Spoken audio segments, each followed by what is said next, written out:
FT fam, it is Tuesday. It's Braun, it's Kratz, it's Pierzynski, and it is Lou Gehrig Day. So every year, June 2nd. When did they start this? I mean, I'm kind of spitballing here, but did they have this for you guys the whole run through? Like in terms of doing a lot for it or no? No? I never remember hearing anything about this. Okay. Really? It's definitely hyped up a lot more recently, Kratz. I mean, it definitely has gotten bigger. Yes. Red wristbands. No, I don't remember ever really. I mean, there was, ALS Awareness Day or whatever, but it was never a big deal. It was just kind of okay. I mean, we didn't do anything special for it that I ever remember. 2021, it says. June 2nd, 2021 is when it started. But I was thinking, I was going to say it started all the way back when I was with the Phillies but the Phillies, the ownership, like Mr. Montgomery and I'm trying to think who the other partners were at the time. But I mean, the Middletons were with it. They were very huge into the ALS funding and research and all that stuff. And so I remember that's what we did it every year. All 3 years I played there, we had something significant. But I was way off. I thought we did something. So it's, today is the day that Lou Gehrig started his consecutive game streak, and then also his passing from ALS. He passed away on this day. There's the number 4 decals that'll be worn. So you'll hear a lot throughout the day in games. We also have a show that focused on ALS awareness and its ties to baseball, near and dear to the heart of the Kirkjians. Tim lost his brother Matt from ALS. So here's a little clip from their latest episode. We go to Mount St. Mary's that day. I'll never forget this the rest of my life. And when we get there, Ross gives Matt a Catholic University jersey. It says Cardinals across the front, and it's got M. Kirkjian, number 2, which is the number he wore for 4 years, on the back. And Matt went to the mound and threw an athletic strike, just as we thought he would, even though he had to relearn how to catch a baseball. And how to release it. Really? That's just incredible with those hands. He looked to his left, and by that point, his entire intimate family, me, daughters, sons, we were there wearing Catholic University jerseys with M. Kirkjian on the back, number 2. And then he looked further to his left, and the entire Catholic University team, all 48 players, were wearing CU jerseys with M. Kirkjian, number 2, on the back. And that's when Matt looked at me and said, I can't believe they're doing this for me. What Matt didn't understand is that they wouldn't do this for anybody else but him, because he personified what being a great teammate is, Jeff. And I tell people all the time, the greatest compliment you can pay to anyone in sports or outside of sports is he's a great teammate. The worst thing you can say is he's a terrible teammate. Uncle Matt was the best teammate, which is why they named an award after him. That's Tim and Jeff. They're on multiple times a week. It's really good what they do for the game. Part of the FT network. Is this a great game or what? But if you want that whole episode, it's up. Book Shambi is their guest on that one, and I encourage you to check it out. It gets emotional. Is this a great game or what? And also, last thing on the day today, you'll see a lot of these shirts. Baseball's the best. That's the classic Sarah Lang shirt. So I got that a while back. Sarah's awesome. She is, one of the great faces of our sport in terms of, statistics and research and also just enjoying the sport. So always shouting out to Sarah on a day like today. And now let's charge. He's charging the mound. All right, so AJ, yesterday I brought this up before charge just to give them love and said, hey, we'll give them more love at some point this week. Let's do it today. The Mariners have won 7 straight. And in Seattle, they were freaking out for the first couple months. I was not. I don't think you were. Were you freaking out at the beginning of the season when you saw what they were doing? Or were you like, this looks good in structure? I'm pretty sure that I kept saying the Mariners are going to win this division. I just kept saying it over and over again. I was never worried because, first of all, I don't think the A's pitching is there. They can hit, but they give up a lot of runs. I also feel like the Mariners are just the best team. They have the experience. I know they lost Cal Raleigh. He wasn't really doing much, but Rosarena, Julio, the rest of that crew are doing a lot of things really well. And their bullpen is the best bullpen in that division for me. Their starters are the best starters in that division for me. It was just a matter of time until they got it going. And here they are. They're in first place. They're hot as fire, and they're going to be fine. Do I think they can win the World Series? I don't know. Do I think they can get to the World Series? They think they can get there. I think they're one of the better teams in the AL. I think they can. I mean, they were as close as you can get last year without getting there, right? Kratz, they went to a Game 7. And for me, you look at the trade deadline, you had a bat, you had a high leverage arm. I think they would have what it takes with the rotation and enough of a supporting staff on offense. This is also assuming that Cal comes back and looks like a version of Cal from 23 and 24 and 25. It doesn't have to be a 60 homer guy, but is it a 35 homer, decent on base, clutch hitting catcher who's also defensively one of the best in the game?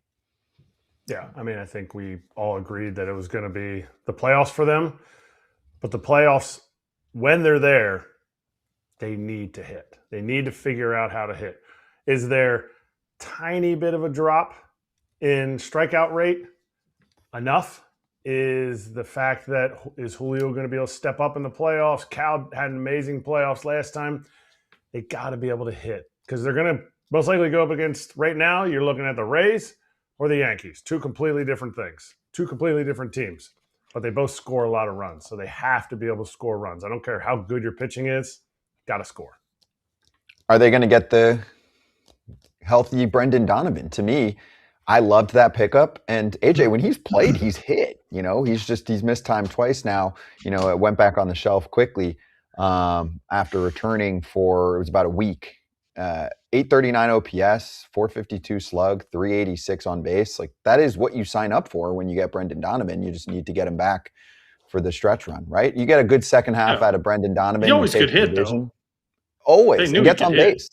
Yeah. That was the one thing about him. He was never a question whether he could hit or get on base. That's why he was so valuable, and that's why they went out and got him. It comes down to me to what Kratz said. They got to hit in the postseason. They're going to get there. They're going to have their pitching with Gilbert and Kirby.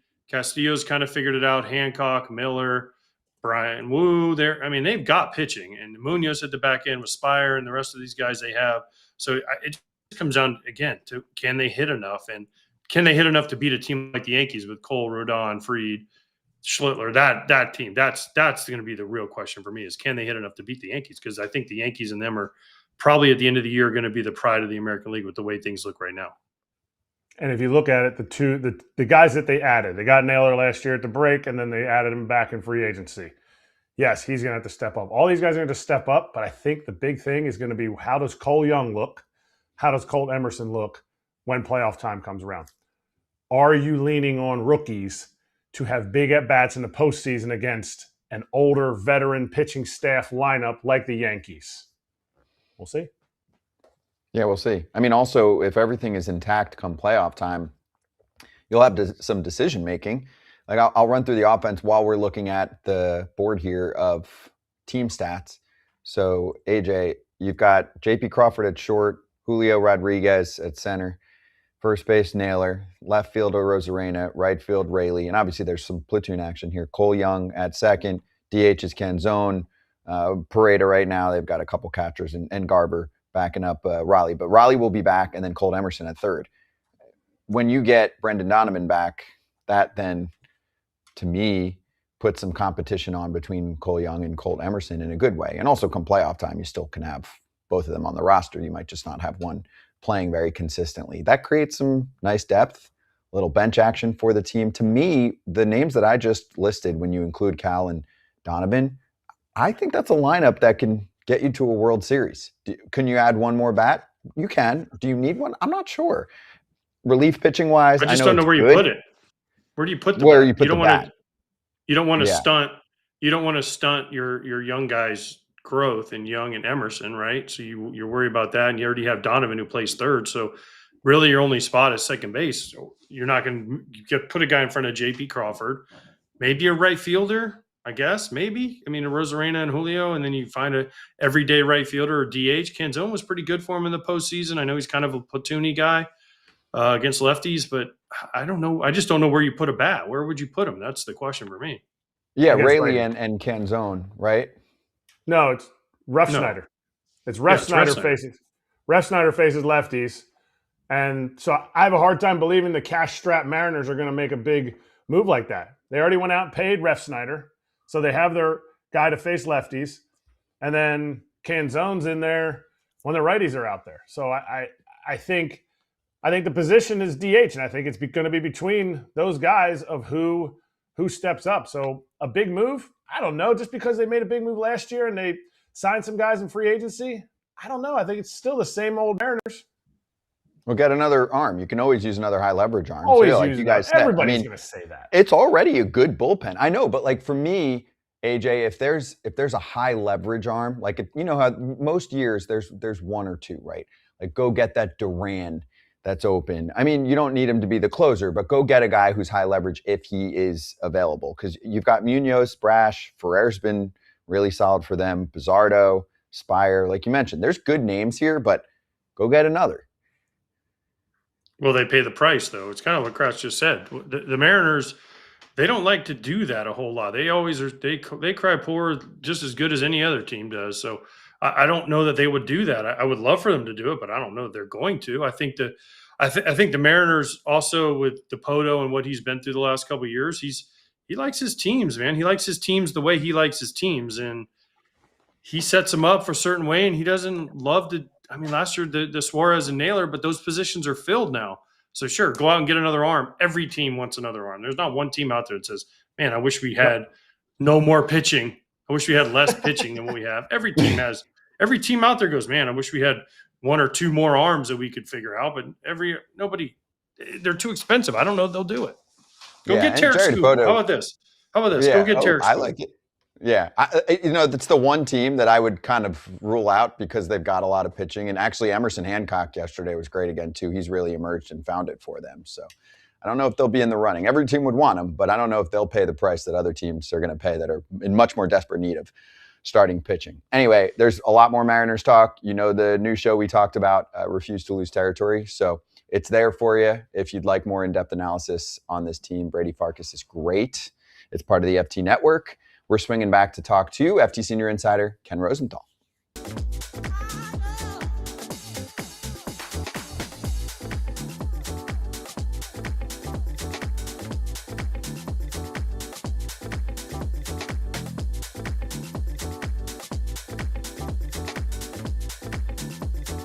Kratz, I know you love dad jokes. This is not a joke. Ridge's 5-in-1 travel power bank is the answer to all of your messy wires all over the place issues.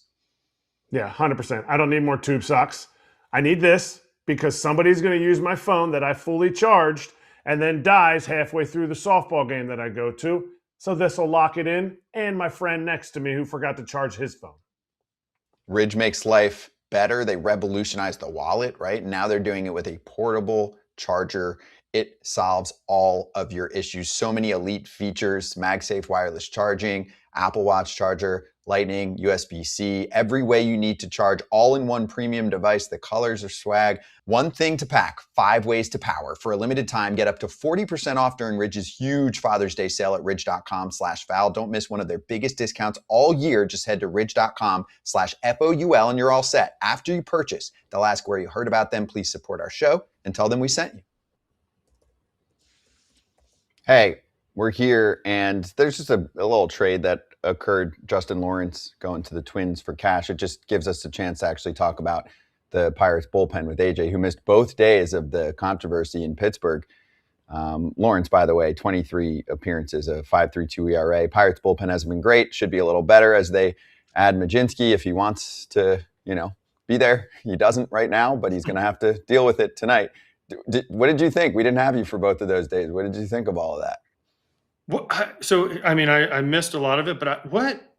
So they said he's going to the bullpen, and he basically said, no, I'm not going to the bullpen. Is that kind of the gist of what happened? He said he was pissed. And then they said, you know what? We're going to just put you on administrative leave for the next few days, and you can think about it. And then he's like, well, I don't have anywhere else to go, so I got to go to the bullpen. restricted list where you don't get paid and you don't get service time. So even more than administrative leave, because that's usually paid. So they were like, you're not ready to pitch. This is what we're asking you to do. You push the chips back his way. And he's like, cool, I'm going to pitch on Tuesday. Yeah. Okay. Well, I guess he's going to pitch on Tuesday. I don't know. Remember Aaron Savali last year with the Brewers when he went and said, hey, I don't want to pitch in the bullpen. And they traded him to the White Sox and got Andrew Vaughn, who's useful piece. Maybe the Pirates go out and trade him. I don't know what they're going to do with him, but you don't have a choice. Never. As much as you want to fight this and say this and that, he didn't have a choice. If they want him to pitch out of the bullpen, you know how you get back in the rotation? You go pitch really well in the bullpen. And then you get yourself a chance to go pitch in the starting rotation again. Sorry. I blame the people around him. Somebody around him told him, no, you're a starter. Save it. Right. Pirates don't want to trade him. They want starting pitching depth. For sure.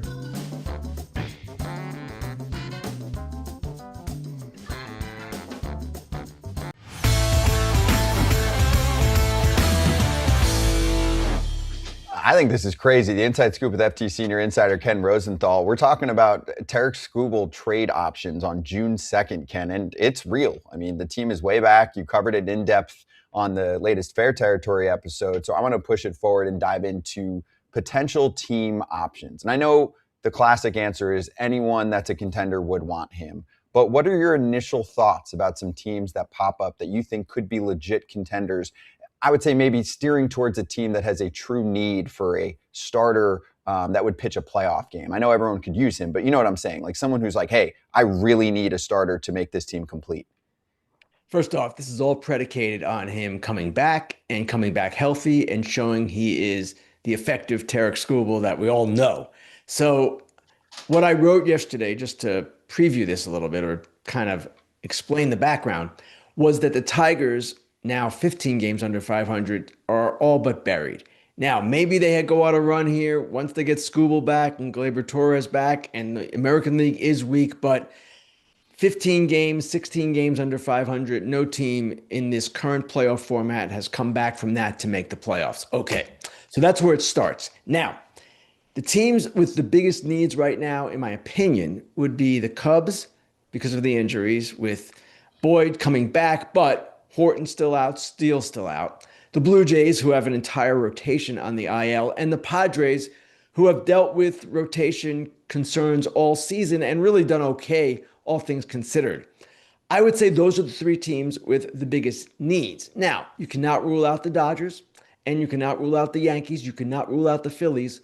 All of these big market teams with seemingly better rotations. But again, it's Tarik Skubal. And when it comes to the Dodgers, one thing to keep in mind, payroll restrictions are coming, most likely increased payroll restrictions in one form or another in the next CBA, whether it's a salary cap or whether there are simply adjustments to the current system that most likely will limit the Dodgers in a greater way than before. With that said, then maybe the Dodgers are incentivized to go out and do something big one more time before the restrictions come in. Not saying it's going to happen. I'm just saying that's the landscape. The question's always going to be, okay, well, who has the pieces to get Tarik Skubal? Is it fair to say that everybody has the pieces to get Tarik Skubal that you put on this list? Not just, oh, well, you know, they're kind of devoid in their... Everybody has enough to get Tarik Skubal, but you're mentioning teams that are willing to give up enough? Well, he's a rental. That's one thing. Right. He's also going to cost, at the deadline, around $10 million in payroll addition. So there aren't many teams or a lot of teams that are going to be willing to give up top prospects and take on that money. There might be 1, 2, 3, or 4, who knows? But that's the situation that these teams would be dealing with. So a team like the Brewers has the #1 farm system in the game, according to most analysts, and yet this is not a team that generally likes to mortgage any part of its future or take on $10 million at the deadline. Might they do it? Sure they might. Might Tampa Bay do it? Yes. But when it comes to which teams have the prospects and do all teams have the prospects, I would assume, Eric, the answer to that is yes, all teams can do it, but it's a question of willingness and it's a question of depth too. I've mentioned this a few times with regard to the Brewers. They have depth on the left side of their infield going forward like few other teams. They've got a shortstop and third baseman ready to come up pretty much right now, Cooper Pratt and Jet Williams. They've got guys behind them, Jesus Made, Luis Pena, Andrew Fisher. That's just the left side of their infield. So they're in a really good spot if they want to do it. Now, a team like the Blue Jays perhaps might only have one top 100 guy that they're willing to move that will make sense in a trade like this. So they would have perhaps more of a disadvantage. And I'm not saying the Blue Jay system isn't good enough. It is. I'm just giving a hypothetical there. So we'll see. And obviously, number one, he's got to pitch and come back and pitch well enough. Number two, the Tigers have to understand where they are, and I imagine that they will. And then we'll see what happens. Ken, thanks for mentioning the Blue Jays. There's a troll in the chat that keeps saying we don't talk about the Blue Jays. So thank you for mentioning the Blue Jays there, because I was going to ask you about the Blue Jays just to shut that person up in the chat. But is this on Scott Harris? Is this a Scott Harris big move time? Is Scott Harris being judged on what he does with Tarik Skubal? Because we all said in the offseason they needed to go out and make some moves after the way they collapsed. And yes, they came close to winning the DS and beating the Mariners, but they didn't hit the way they needed to. And a lot of Tigers fans that I've talked to have said, man, Scott Harris, he just didn't get it done this offseason. So is this Tarik Skubal move a chance to make a decision of Scott Harris to move on or not? The biggest one maybe in his tenure? Well, I would say that for sure. And anytime you trade a player of this caliber, even though, as I mentioned, there is the rental aspect, there's the money aspect, and then there's also the fact that the return will be diminished by the fact that the team that gets him cannot make him a qualifying offer at the end of the season. So you're not getting a draft pick on the end of this. Yeah, sure. Scott Harris will be under a lot of scrutiny if this trade indeed comes to pass. And a lot of times these trades aren't as fruitful as you would expect. And a lot of times they work out okay. So yeah, that's part of how he will be evaluated. But what Tiger fans are upset about, from what I've gathered, is just the construction of this team and how it was put together, and the fact that they still have kind of the same offensive questions. They've held on to certain young players, maybe too long. The normal things that GMs, presidents of baseball operations, get asked about and evaluated on. So that is the greater question here. Did they do enough to put a good enough team together? And when you look at their offense, it's one of the worst in the league. When you look at their defense, it's one of the worst in the league. Now, they will say, and with some justification, of course, injuries have played a huge part in this. Currently, I have 14 players on the injured list, 10 pitchers. And they were without Kerry Carpenter for a time. They were without Gleyber Torres still. No question, injuries are indeed a part of what has happened here. But as always, all teams have them, and that excuse generally goes only so far. And Scott Harris said that the team is just automatically going to get better because all the players that are returning are going to be a year older. But not to drag Scott Harris down here, but it's just a quote that was kind of meh from the offseason. I want to go to a team that you would put in there, the Phillies. The Phillies have Zach Wheeler. They have Christopher Sanchez. If they make a move at Tarik Skubal, yes, it's for a year rental. Yes, it is obviously going to bolster any rotation. But is it signifying what we already know about the Phillies, that this is the last 2 years, whatever, window for the Phillies to win this? Well, when I put them in my column, when I included them, Eric, largely because their owner, John Middleton, and their president of baseball operations, Dave Dombrowski, are among the most competitive at their respective jobs. I don't know that that is even in dispute. Those guys like to win. They want to win badly. And Dombrowski has never been afraid to make the big move at the deadline or any other time for that matter. So I don't know that they see it so much as the window closing as, hey, we've got a good enough team. Let's go for it. Let's make this happen. Now, if you're a Phillies fan watching this, you're probably saying, wait a second. The problem with this team is not the starting rotation. The problem is the offense, and that is certainly true. Looked up the other day, the Phillies, I believe, were bottom 5 in a number of offensive categories. That's shocking when you look at who's on that team. But at the same time, Dombrowski historically loves pitching. You would expect that with the players they have on that roster, they're going to come around offensively. And to a certain degree, with some of those guys, it has happened. Marsh has been really good. Stott has been better. Bohm, okay. But ultimately, in the end, if they can get Tarik Skubal and they can get him at a price they deem reasonable, and again, they have luxury tax issues like the Dodgers, so you're effectively paying double in salary for what you will be getting here. You have to pay the penalty. That's what I'm talking about. So I don't know if they would actually do it when they would have other needs, of course. But at the same time, I just don't rule out Dombrowski and Middleton in a situation like this. Why would you? Dombrowski's not afraid. We all know that. I mean, it's awesome. Kent, Konnor Griffin recently has been talked about this. Why do players need a break amongst 162? Because I remember when I was a young player, I wanted to play every day. You know why? Now, listen, Konnor Griffin got a bigger contract than I ever got, but I was playing for not only a contract, but my teammates, and also just the fact I wanted to play. If the team would have come to me and said, "Hey, you need to take 10 days off because you're getting a little tired," I would have said, "Yeah, watch these next 10 games, how hard I play." They would have never been able to tell me what is going on in Pittsburgh. Well, first of all, he seems to definitely have an issue with his elbow, I believe it is. So yes, this is not a phantom IL, but this topic has come up, and AJ, it's come up on some of our Fox meetings with different managers, how in today's game, unlike when you came up through the minor leagues, when you did that and when Erik did that, you guys played every day.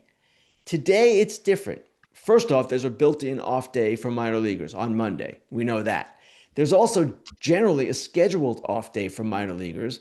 And I'm talking about position players here, often a DH day as well. So they do not get accustomed to the grind the way you guys did. And the travel also is different. Remember, in the minor leagues now, you play 6 straight days in one city. It's not as much of a grind as it was for you guys in the minors, and it's certainly not as much of a grind as it is in the major leagues. So with younger players, and it's not just Griffin, it's all these guys who come up, Weatherholt, McGonigal, name one, name any of them. There is certainly a concern that, yeah, they'll get fatigued because they're not accustomed to playing 150 games in a season and playing it at the major league level. It's a much different atmosphere than they came up with. And I've spoken with some managers who say this has to change. The minor leagues have to become more like the majors again in order for these players to be developed properly, to be ready to do what they have to do at the major league level. Ken, I was just going to say, that's my biggest gripe. And people ask me about this all the time, pitching injuries and position player injuries. We don't teach them how to play every day because they don't do it at any point until you get to the major leagues. And if you don't teach pitchers how to pitch every 5th day, then how are they ever going to get to the big leagues they pitch once a week? They pitch once a week in high school. They pitch once a week in college. They pitch once a week in the minor leagues. And then they get to the major leagues and they're like, hey, you need to pitch every 5th day. It's never happened before, right? And then you're talking about the minor league position players. We used to go 2 weeks, play every day, have 20-hour bus rides in between, show up at 4 o'clock in whatever city you want to call it. We'd be in Fort Wayne. We'd have to drive to Appleton, Wisconsin, 12 hours after a night game. You get in at 7, 8 in the morning, 10 in the morning, whatever it is, 1 noon, take a 2-hour nap. And guess what? You're playing that night at 7. They don't have any of that anymore, which is fine. It's all good. I understand all that. But if you're going to tell these kids then, we need you to play every day, we got to do it in the minor leagues. I'm up here dropping my son off at summer ball. And they're saying, hey, there's some nights where you have bus rides. You get home at 4 in the morning and you have to play that night. I'm like, yeah, welcome to my major league world. So I agree with these people that are saying this, because if you want to teach people how to be major leaguers and pitch every 5th day or play 150 games, you got to start in the minor leagues. And it's a lack of teams to play for. It's a lack of players. There's a whole wider range that we don't have enough time to get into. But what you just said, it made my heart happy, Ken. So thank you. Pleasure, AJ. And the flip side of it is, from the team's perspective, we're trying to condition these guys better. We're trying to keep them healthy. We're trying to be more mindful of their physical well-being. We all get that, and that on the surface is a good thing. But as you said, there are questions being raised by people in the game, prominent people, about whether these guys are being trained properly. And with pitchers, you can even take it a step further. When you are developing them and not having them throw 90 to 100 pitches in a game, how are they going to do that at the major leagues right away? They're not ready to do that right away. And again, as you said, it's a discussion that is a lot broader than what we're doing here and can be something that we spend an entire show on, quite honestly. Ken, is the Carmen Mlodzinski thing out in Pittsburgh with him not wanting to be a reliever or whatever, the words he said, is it something that is only unique to baseball, that if somebody says, I don't want to play the position or be in the position that this team is putting me in, that you can't speak up? You know, people say, oh, what is this guy's problem? Football, people are like, good for you, hold out. Basketball, oh, you requested a trade. We love this guy. I'm glad he's going to be coming to my city. I don't know enough about other sports. I don't follow them closely enough to really have a great opinion on that. With Mlodzinski, I will give you what I perceive to be the player's side of this. And I know a lot of fans are on him and believe he should just do whatever the team wants. He most likely believes right now he's better than Bubba Chandler. He's performed better than Bubba Chandler. And from that perspective, you're going to put me in the bullpen. I'm not going to be stretched out anymore. I won't be able to go into the rotation again so easily. And hey, that's money because, of course, starters get paid more than relievers down the line, and this will ultimately be held against him. That is an understandable point of view. The other point is, hey, it's the Pittsburgh Pirates. They're trying to win, and maybe this is the best way for them to win. What has been their biggest problem? The bullpen. So I do see both sides of this, and I know it's easy to dump on the player and say he should just do whatever the team wants, and ultimately he's going to do that, and he was only on the restricted list for one day. I didn't perceive that to be a very big deal at all. But at the same time, if you put yourself in his shoes, you can at least understand why this is upsetting to him. Hey, Ken, last one overall and on this. I'm sure you saw how the word went to the team reporter first, Jason Mackey, and then, eventually I guess the media is going to get to speak with Carmen about this. The media is pretty ferociously pissed off about this. So your thoughts as someone who is deep in this scene? I get why they're upset, and in a perfect world, he would have been available to all reporters so they can ask all questions. This was an orchestrated, set up thing, and it was only going to go one way. It was going to go in a way that made the Pirates look good and probably Mlodzinski look good. At the same time, I don't ever believe that it's constructive for reporters to complain when a source, call it the Pirates here, give a story to another outlet. You'll never see me complain about an agent or a team leaking a story to another outlet. It's just nobody wants to hear it. And that's the way it is. People have their right to give information to whoever they want to. So I didn't think it was a great look for those guys to go public with it. I do understand their frustration. We've all been in that position. And it doesn't speak well of the Pirates that they would do this. Just make him available to everyone. Subject him to questions from everyone instead of having this team-friendly thing happen. And that's what it was.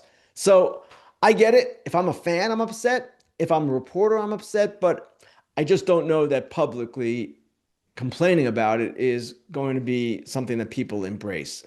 Most fans, from my experience, don't want to hear from reporters and their sides of these things. They just want the information. They just want to see how it gets out there or what gets out there. So that was my view of it. I understand those guys being upset, but at the same time, the Pirates can do whatever the heck they want to do. And then these guys can write whatever the heck they want to write too. Nice, Ken. Just so I know this, when Mlodzinski, how do you say it? Mlodzinski is on Team Poland in the next WBC. He's a starter. I just want to make sure that we have that. So we'll have Miz, Mlodzinski, Wroblewski's. All right, we got a good rotation. Ken starting. Yeah, we're doing all right. How about the manager, Pierzynski?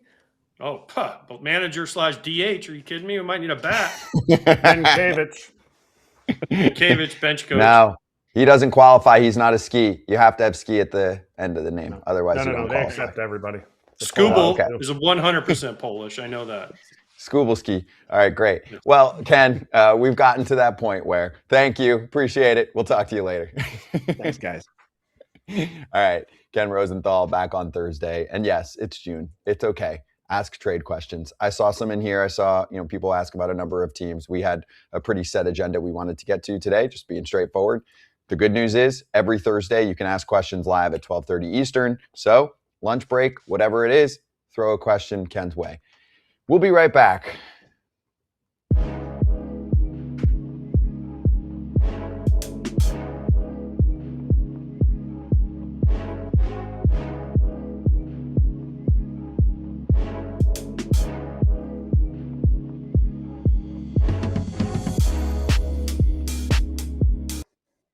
Hey, so while the TV crowd is in the break, AJ, I almost did a double take when I saw the email and realized it was player of the week, not pitcher of the month. But the highly debated who should win pitcher of the month, Christopher Sanchez or Miz topic, is the first time I can remember any conversation really about who's winning a monthly award in our sport. So that part is cool, but that hasn't come out yet.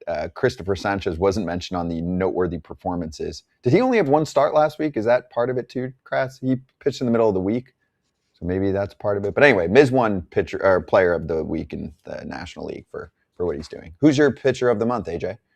Sanchez. He didn't give up one run the whole month. How can you even? This shouldn't even be a debate. He didn't give up one run the whole month. That should be easy. He should be the pitcher of the month. Sorry. The Miz gave up 20 less hits than Christopher Sanchez, and he gave up one run. One. You know how rare it is to go a month and not give up a run? It never. Do you know how rare it is to give up one and give up 20 less hits? Give up 0. 20 less hits than the other guy. Less walks. I love Miz. He's going to be our ace. More strikeouts. He's going to be our ace, but 0 runs wins for me. Sorry. I love Christopher Sanchez. What he's doing was absolutely dominant.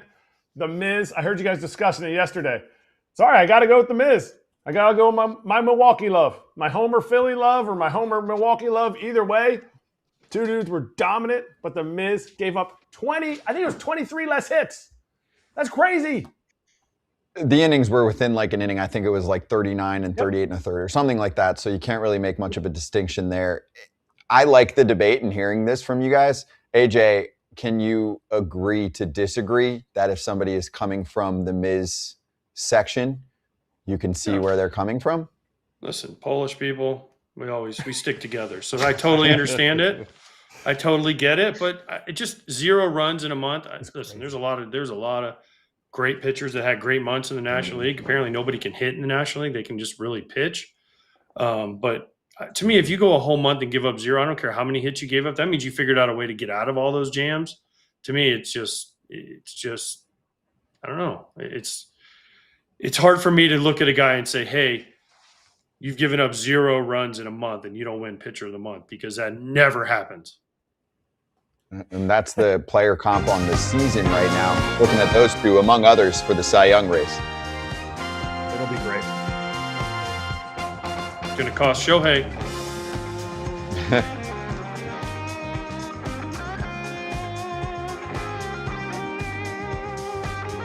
Yeah, that's what he said. That's what he said. That's what he said. That's what he said. All right, so let's get into this. We've got the back and forth with the league/owners and the players. We have more quotes from the Players Association side. Tomorrow, we will get quotes from Rob Manfred. We either will get them for that show or the Thursday show if it comes out after the fact, as the owners are meeting up. We're very far away from anything really happening, but as in my mind, a show of record that lets you know everything going on in the game that you'd see as the major headlines. This is what we'll do. We'll give you the quotes on this side and the MLB response too, and let's talk through it. So let's run through them, and then I'll read them. Gab, you can kind of roll straight through so we can set the tone. It's kind of like chronologically running through the week here, starting with last week where both sides sent in their initial proposals that'll look nothing like what we see at the end. Bruce Meyer, who leads the PA, met with reporters yesterday, and he said on the league's first proposal last week, quote, "Very surprised. I mean, I thought they would try harder to make it look good, and they didn't even do that." And then here's Jesse Rogers with another quote from him. Bruce Meyer talking about the Padres as an example for all teams. Quote, "We want to encourage more San Diegos. San Diego is a small market team that went out, decided to compete, signed a lot of players, turned around their franchise. They are successful. They've grown attendance. They've grown interest. and we've all seen the explosion of their franchise value. One more from Bruce, and then we'll get the reply from MLB. On the 50-50 rev split, he said it's not even a real 50%. It's taking billions of dollars off the top before they're proposing to even share any of that in terms of player share. What counts against player share in their proposal is everything. Salaries, of course, all forms of benefit, other things of value, things like moving costs and the cost of translators. All of that gets counted against player share. And most importantly, most significantly, amateur signing bonuses, which is something you really don't have an analog to in the other sports that have salary caps. MLB immediately coming out with a response. And again, Rob Manfred will have more, I'm sure, in a day. So Bob Nightingale putting out this quote from Glenn Kaplan, one of the PR dudes on the MLB side, said, "Our salary cap and floor proposal addresses our fans' concerns by leveling the playing field while sharing baseball revenue with the players 50-50 like the other leagues. Under our proposal, major league players will receive more comp in year one of the system than in 2026. We are ready to listen if the MLBPA wants to counter our proposal at the bargaining table." Yeah, let's do Alex Wood too, and then we'll jump back in here. Alex Wood, former big leaguer, likes to tweet. He said, "All MLB has to do to, quote, level the playing field is force all revenue sharing teams to spend their revenue sharing on talent. That was the original purpose of revenue sharing. Revenue sharing teams have taken advantage of the system, and MLB currently can't do anything about it."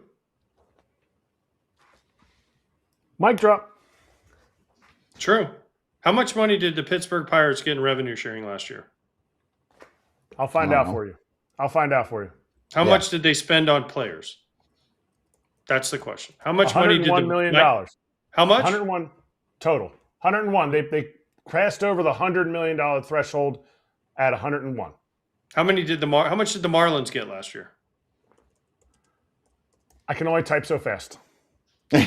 Well, while he's doing that, These are just I'm sorry, these are just legitimate questions I have.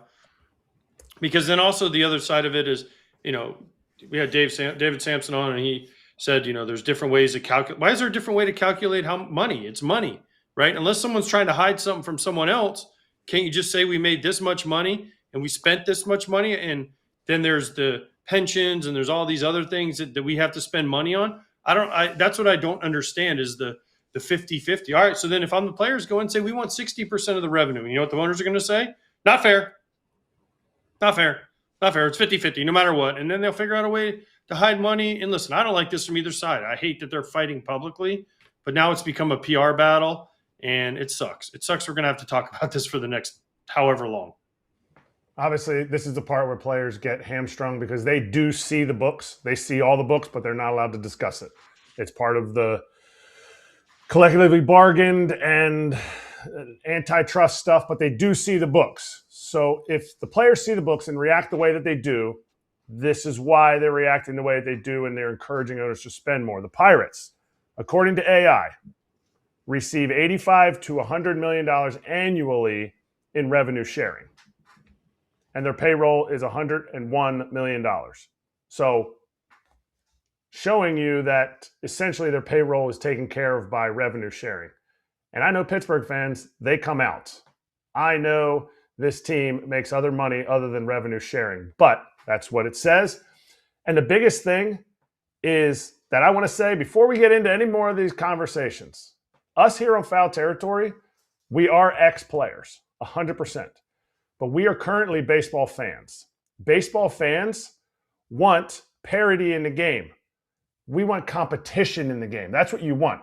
If everybody gets a trophy, then we're just gonna do away with the World Series, and everybody just has a regular season and it's a cool prize. We want competition, and players want competition. Owners do not want competition, and fans that sit here and side with owners need to make sure that they understand that owners want money. They do not want parity. They want franchise values to increase. And when the first response from Mr. Kaplan is, we hear what our fans want, and that's what we're going after, that is not true. That is not what their central focus is. They are using you in that direction. And I truly believe if you listen to what we have to say and listen to what everyone else has to say, that the players are more on the fan side than the fans would think. Yeah, and also when the league says, hey, we're going to do 50-50, I'm on the same page. Do the 50-50 on the TV money, right? In college football, you don't get to just play teams. You have to pay those teams to play them because, the one team's making all the money off of it, right? I mean, you know that world better than I do, AJ, following college football. You can't just play and the other team doesn't get anything, Often there's big money exchanges for teams to play against other teams, otherwise you wouldn't have competition. But that doesn't – so you can share money. That's always been a thing. The increase of sharing money should be happening.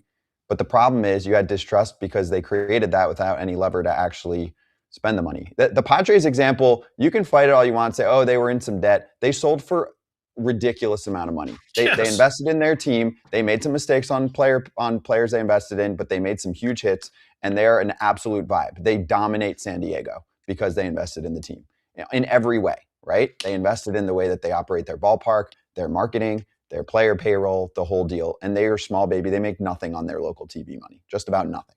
So, oh my gosh, the Padres would have even more of an advantage if they get to split local TV money with everyone else.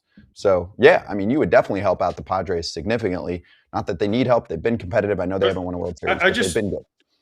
The only thing that was able to be done was a grievance. Remember, we talked about the grievance with Sacramento, and we talked about the grievance at the Marlins. I know they're fake. That's the thing. There was nothing they could do. Pittsburgh allegedly had a grievance, right? Where that's why they went out and spent money this offseason because the players were saying, but if the numbers that Erik was saying is true, 75 to 100 million, and their payroll is 101 million, where's all the rest of the money go? The tickets, because they're doing all right in tickets this year. I know they don't make that much in, let's say they make 30 million. I'm just throwing a random number out there off their TV. Okay. Concessions, parking, tickets, what else? Merchandise. National right? TV money split. Where's all that money go? I mean, Fox pays a lot of money to broadcast the World Series every year. NBC paid money to get the NBC Sunday night game. There's a lot of things. ESPN paid for MLB TV. We knew that was in the 100 millions. So every team gets, let's say $10 million. Where does all that money go to? That's the thing I think that players get annoyed about. And is it fair? I don't know. But where does that money go to besides in someone's pocket? Just Google Mark Cuban about the Pirates and Bob Nutting, and you'll learn a lot from a former owner who is, I would say, pretty transparent. Just Google what he said about a year ago, and you'll learn a lot about what internal fights have been going on. Yeah, at the end of the day, right, I want competition too. I think they need to share. They should have been sharing for a while now. It's created a perfect storm here. So people can say whatever they want. We're going to keep covering it. Created the storm. People on to ask about it. Listen, I know I'm on the player side, but it's created a storm the owners want. Because when you go on your social media and you go on and you talk to fans, most fans are on the owner's side. They've won the PR battle already. No matter what the players say, and the players don't say hardly anything, whether it's the PA, a player, anybody, because everyone's so scared to say anything. But it just sucks. It's a bad situation for both sides. And the fact, again, that baseball's in the spot that it is, with as popular as it is, from high school to college to the minor leagues to independent baseball to the major leagues. And we're having to have this conversation for the next however long. It's just a sad situation. I'm sorry. It is. It's sad that we have to pay attention to this, and it's going to be a problem, a huge problem. So we're only covering it on the days that it's both sides. Oh, it's both sides for sure. Both sides. They both create ridiculous proposals to say we're not even going to have a real combo until February, and you're going to miss spring training. It's just a real thing. So, all right, let's get back to ball. Matthew Boyd joining us next.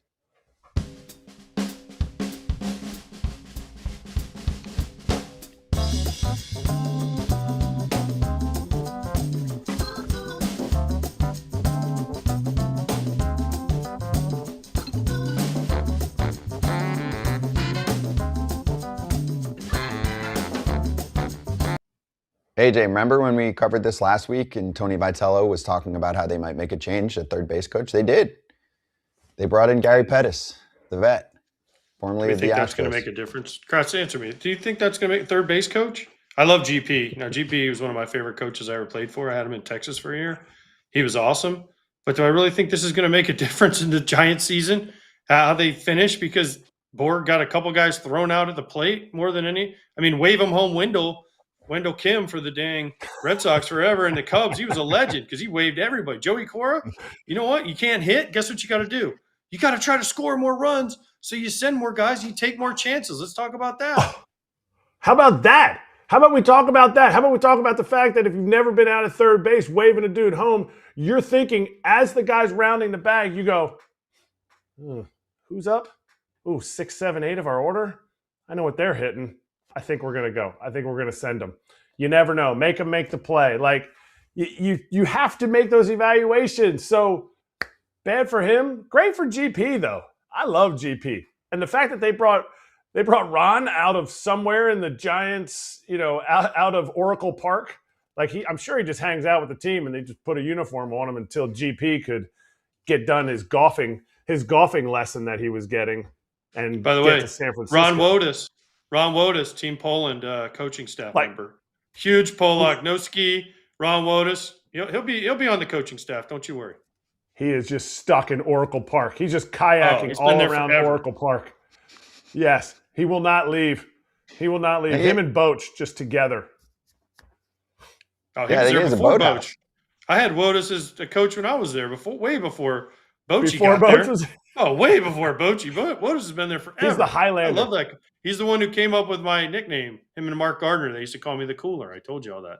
Because we were in Puerto Rico at the casino and Mark Gardner was winning. And I just walked over and go, "What's up, Gardy?" And he lost all his money. And I was like, "Shouldn't have said some things about me, should you, Gardy?" And then they called me the Cooler the rest of the year. Ron Wotus is the best. Ron Wotus is the Highlander. You look at him year after year, he never ages. Never ages. By the way, do you guys like water in a box? It's weird. No, terrible. I do. No. Water in a box. I like it in a can. You get the worst taste ever, Scott. No, tastes like better in a can. You like it in plastic? You only like it in plastic? This is plastic. This is paper. This is paper. No, I know that, but I'm saying, I said can. You don't like water in a can? Tastes like metal sometimes. They need to have a better spout on the paper carton. I don't like the spout.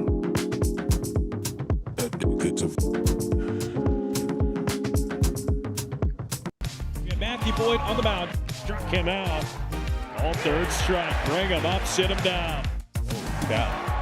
Jeez. Struck him out, and that's 10. Matthew Boyd should get a nice hand. He's back. Matthew Boyd back on FT and back in the bigs. Good to see you, man. How you feeling? Hey guys, feeling good, feeling amazing. Knee feels solid. These guys have been amazing in rehab and PT, the Cubby training staff, and man, it's been going good. Good. I'm glad to hear. Hold on, before we go, do you like water in a box? Let me not show where I am. I don't like it in plastic. I'll say that. Can or box, I'm indifferent. I'll take it over. What about I'll take glass? it over drinking out of a.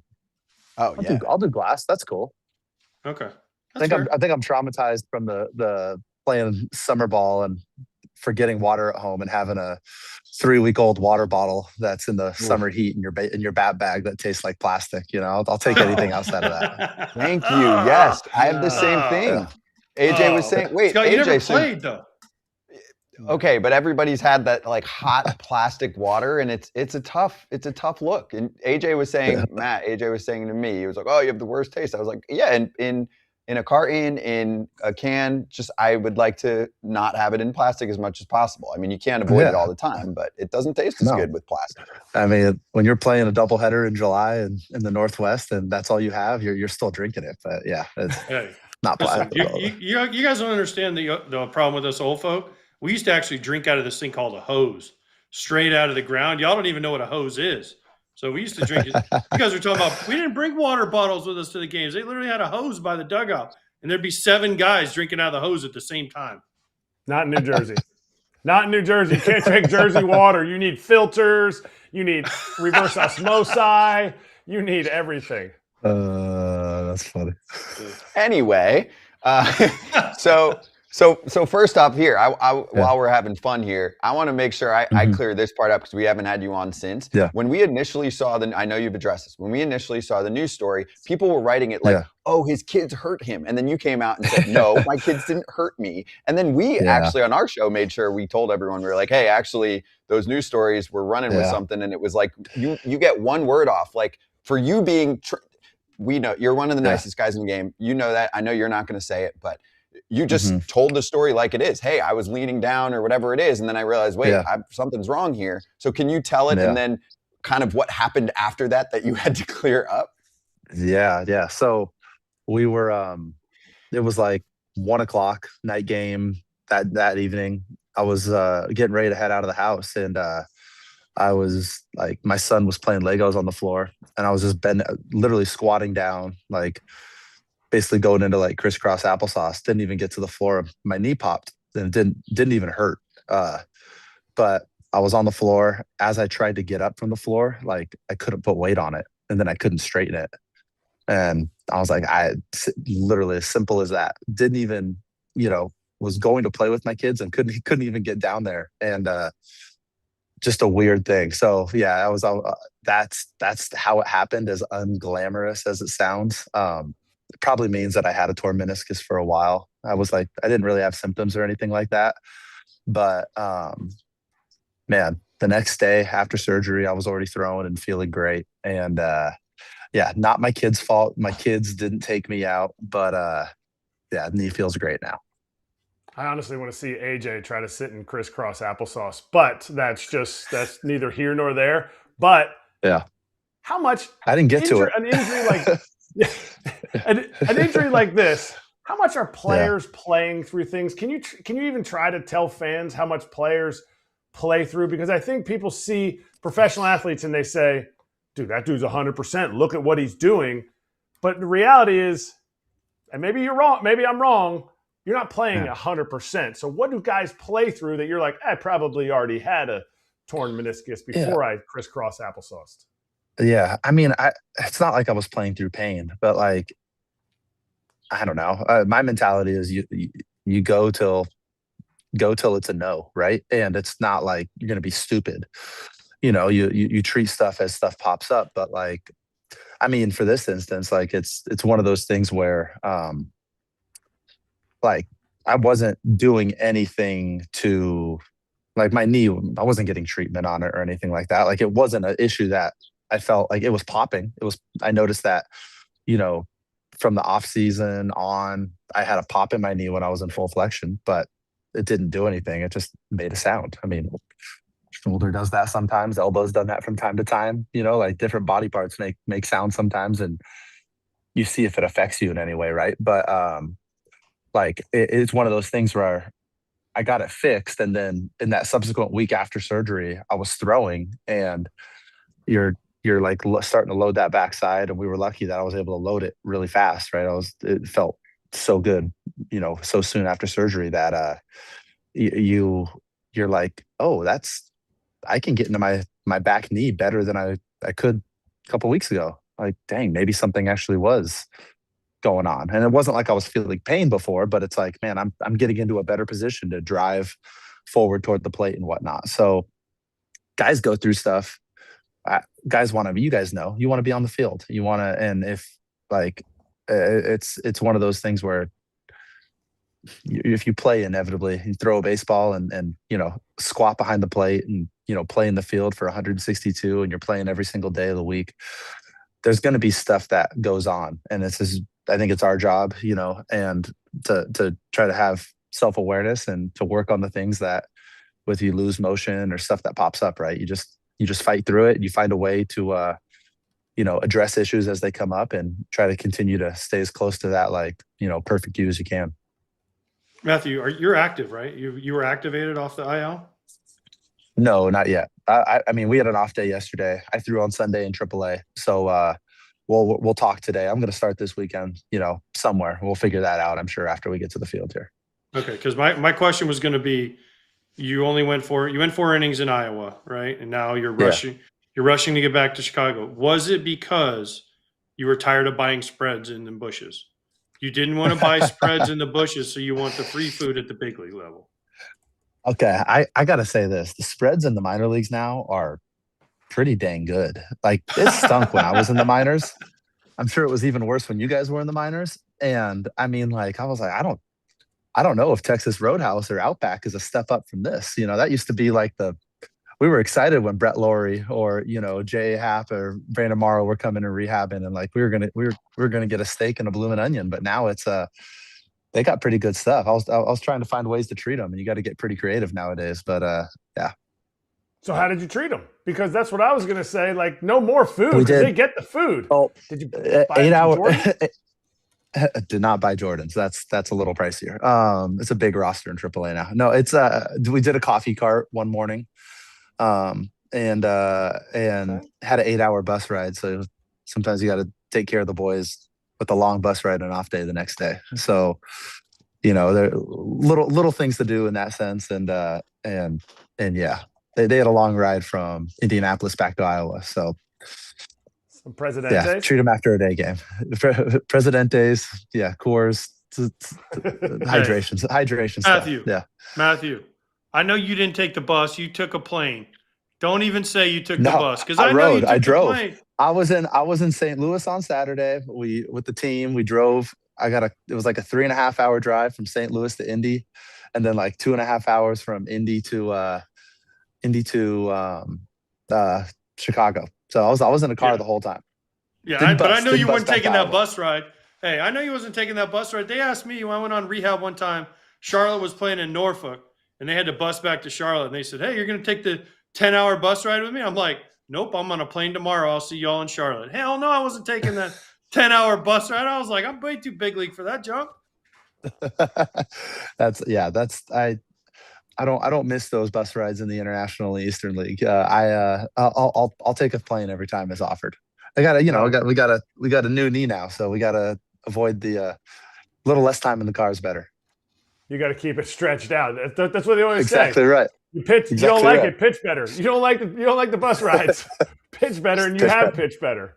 So Exactly. you said you were in St. Louis. Were you there the day that PCA hit the homer when they were chanting "overrated" from the Tarps Off crew? No, I pitched that day. I was on my way back to Chicago, but I mean, it was yeah, you don't need to fuel that fire for Pete. There's sometimes you gotta.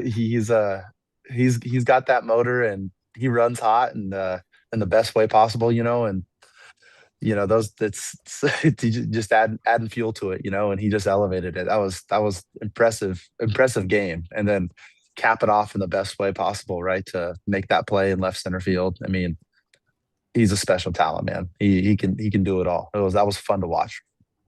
When you're saying you don't need to fuel that fire, he's already got the fire burning. How do you look at it as, or how do veterans on the team look at it when you have a guy that's that fiery, but then you see when it gets elevated that you're like, ooh, we don't want to squash this. How do guys handle that? How do the position players handle that, or the team say, do you guys prod the bear, or do you guys say, okay, we just need to pull back the reins a little bit?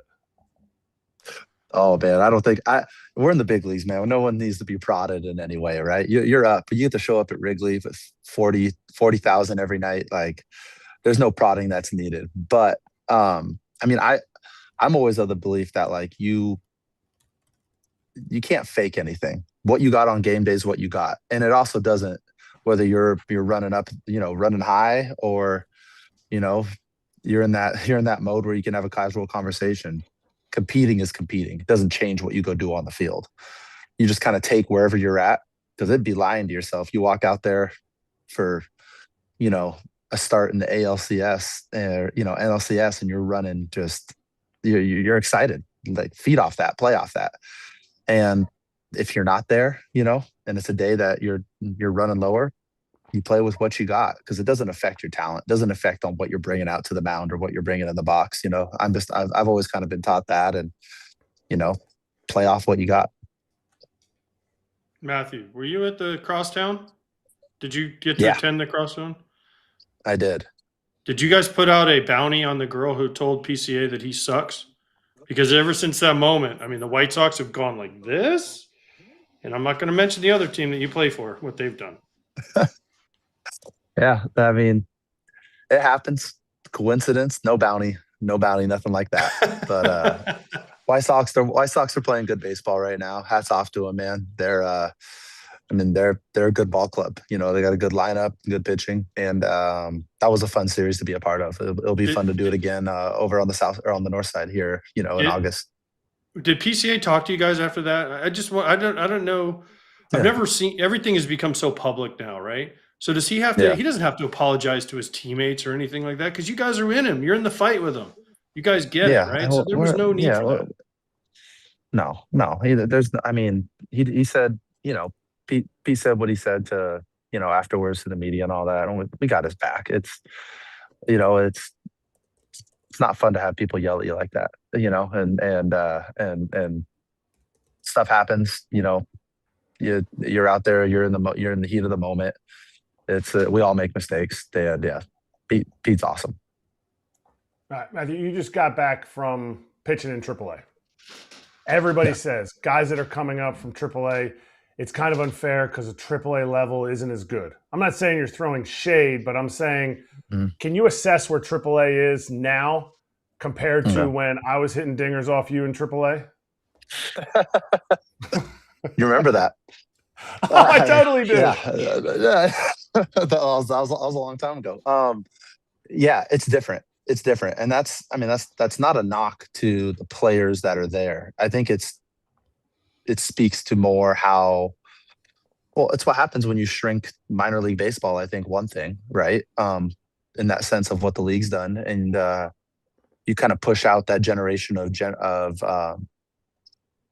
veteran players that are good enough to play in the big leagues and to take at bats when needed. I think AAA is more like AA was when I was there, right? It's like it's a few veterans and a ton of young talent.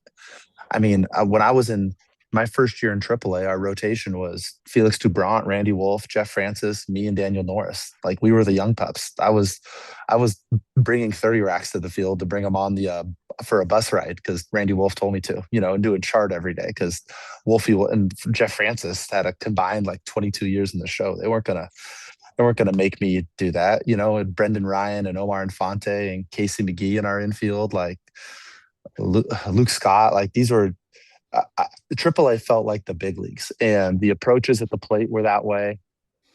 Maybe the consistency wasn't that way because these were guys that were fighting to get back to the big leagues for the most part, with like sprinkled in younger talent. But yeah, the game is just different in that sense, and I wouldn't say it's for better or for worse, but I think that I think it's unfortunate that there's that level of players that aren't able to play AAA baseball anymore because there's the rules and the things that are in place, right? Like they're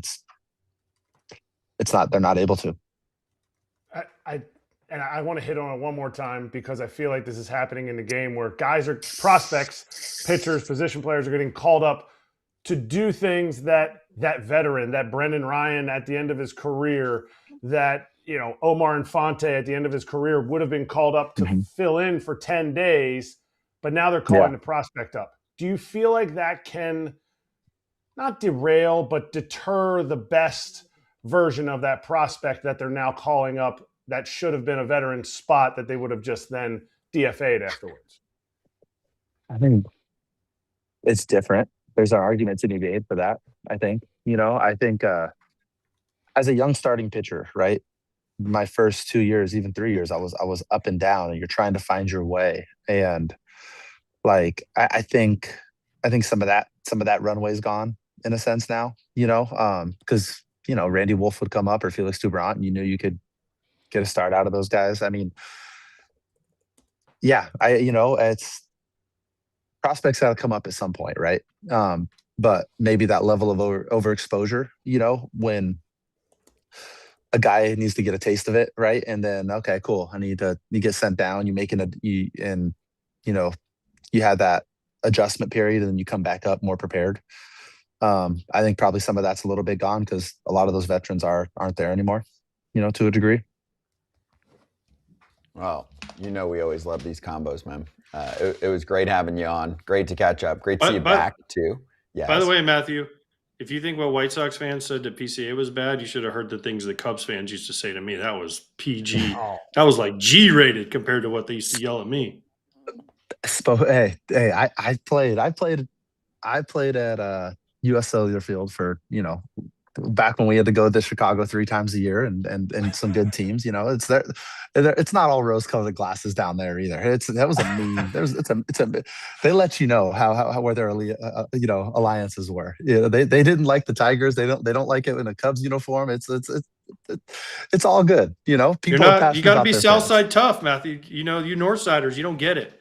You just got you guys all up there drinking out of your champagne with your pinkies up and your little caviar. And the Southside, we grind down there, Matthew. You got to understand, we grind on the Southside. Plastic water bottles down there.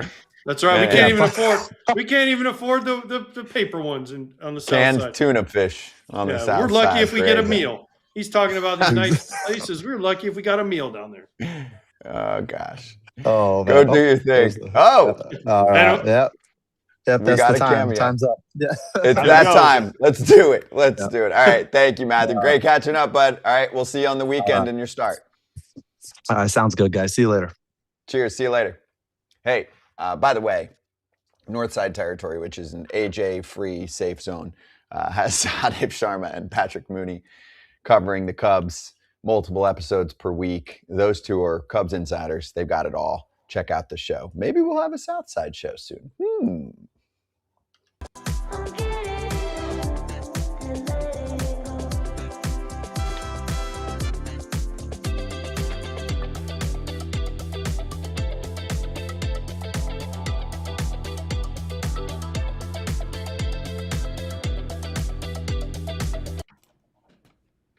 Hey, subscribe to FT. We'd appreciate that. It's baseball the way it should be covered. We're bringing it. If you have questions, comments, concerns too, I try and read as much as I can. Instagram's the easiest spot to see all the messages. Try to get through YouTube comments. There's a lot. That's cool. We like that. But subscribe. Also, if you are listening to us or if you're watching right now, head over to Apple or Spotify and follow the podcast too for when you're on the go. That would be awesome. If you want to rate and review, we barely ask for it, so it would be great if you can do that.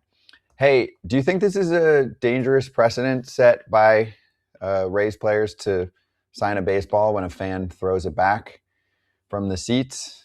I know this is a thing, for fans in some ballparks, but AJ, your thoughts here? What is that? That's fast, right? I don't love incentivizing this. I don't love incentivizing. We saw Jesus Sanchez get hurt the other day, which was a misunderstanding. I remember I did a game a few years ago at Fenway where Giancarlo Stanton hit a homer and the fan chucked and hit him when he was rounding second base. Mm-hmm. This isn't listen, in Wrigley, I get it. Most fans can't throw it far enough to hurt anybody, especially from the outfield. But why are we rewarding? One of the biggest things we always say is don't throw stuff on the field. Don't come on the field. So now the Rays are saying, here's a baseline baseball. You threw a ball on the field. Like, cool, dude. Like, I don't know. I don't think this is a great precedent, but hey, it's the Rays. They do it the Ray way down there. I like incentivizing fans to have a connection with the players. Throwing objects back at them. If somebody's not looking and it hits them, like, that's so ridiculous that somebody got hurt. The Phillies, you catch a home run ball, they come to you, they get the home run ball, and you can keep it as a player in exchange for something else. Or normally guys are like, whatever. Like, I don't want the home run, my 7th home run of my career. Like, you sign it, you give it back to the fan, or they mail it back to the fan. I think that's a cool thing to do. We don't need to throw it onto the field. We don't need to reward objects being tossed at players. Yeah, but when it's the opposing team hitting a homer, that's where fans feel like they need to show their might and throw the pitch back. Yeah, I think that act is soft and tired. There's certain acts in baseball, and I think we're going to get into another one later on that I'm just like, okay, we've seen it for a long time. What else you got? I'm keeping it. I catch a home run ball, I'm keeping it. I'm putting it in I'm giving it to a kid. Yes. Oh, yeah. Give it to a kid. You caught a home run ball, you don't want it, give it to a kid, okay? Unless it's like, What about I got kids, man? I got kids, Scott. What if I got kids? I don't need it. Yeah, give it to your kid. That's fine. A kid. It could be your kid. What if my kid's not at the game? I got kids at home. Oh, that you can bring it home to them. That's a kid. It's still a kid. Yo, it's my birthday. Give me a ball.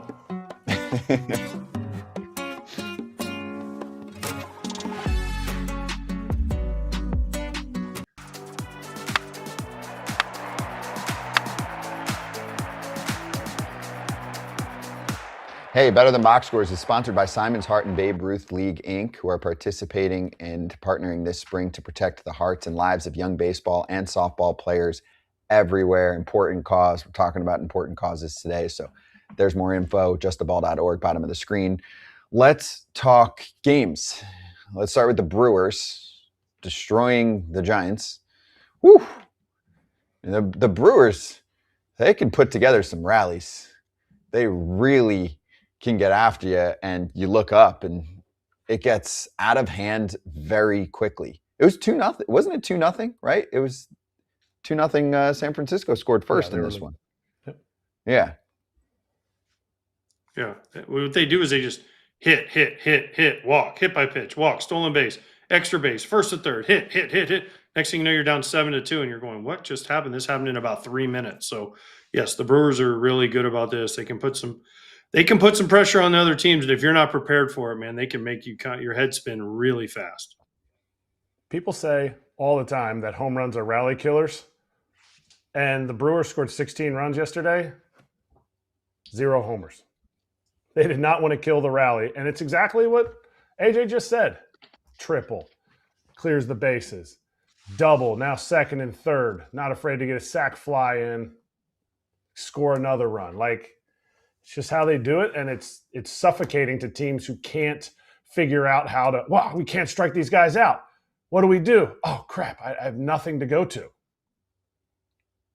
But by the way, when people say, Scott, homers are rally killers, I agree with that to a certain extent, because if you're down 5 runs and you got first and second and the pressure's mounting on the pitcher and you're late in the game. Now I'm talking 8th, 9th inning when you don't have a lot of opportunities and a guy hits a 3-run homer, you're like, yeah, we're still down 2.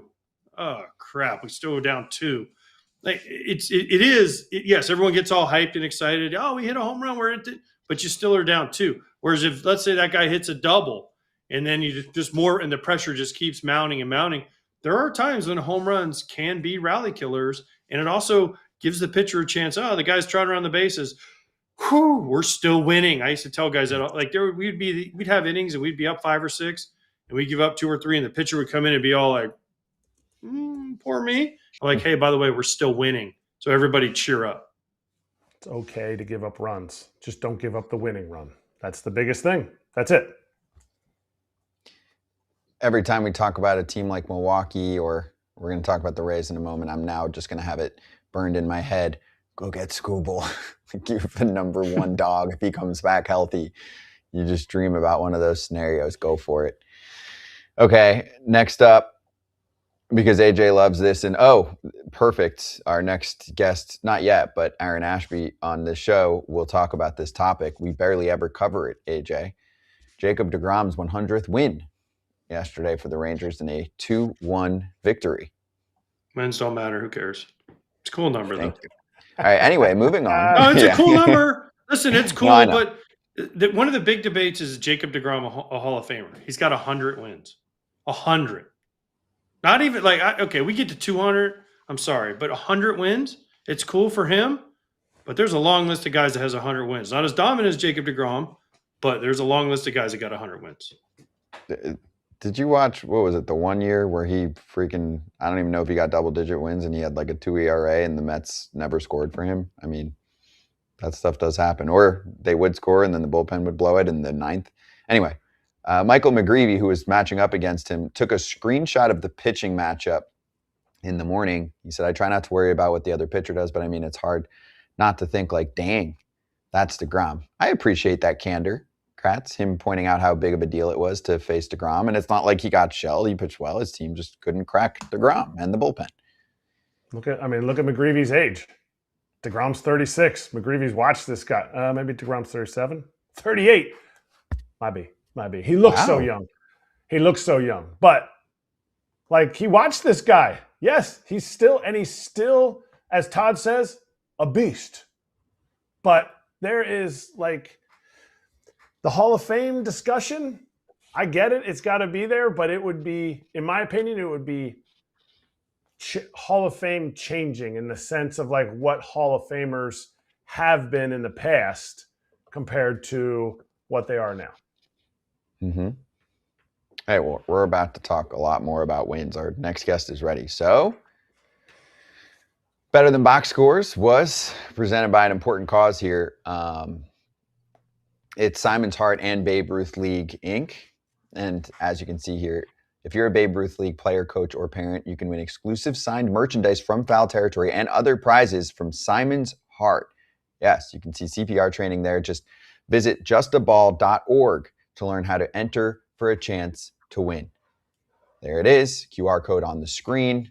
You can see many videos like this online too. It's great education for everyone out there, young or old, and an important cause thanks to Simon's Heart. Next up, Aaron Ashby of the Brewers on FT.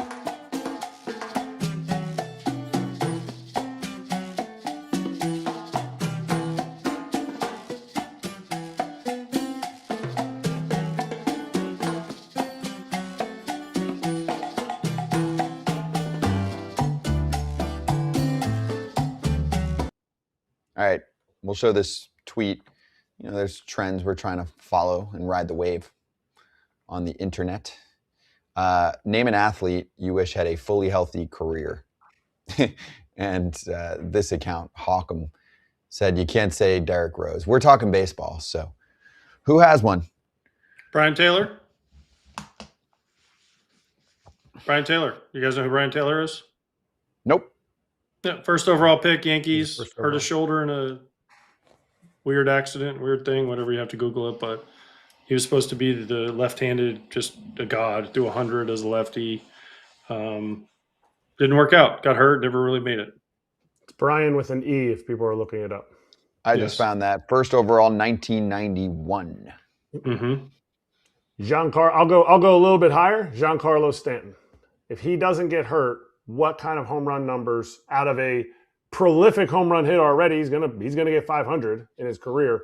How many does he have? And then I go like the quintessential like Ken Griffey Jr. If he doesn't get hurt, does he have the all-time home run record? What about Mike Trout the last 5 years?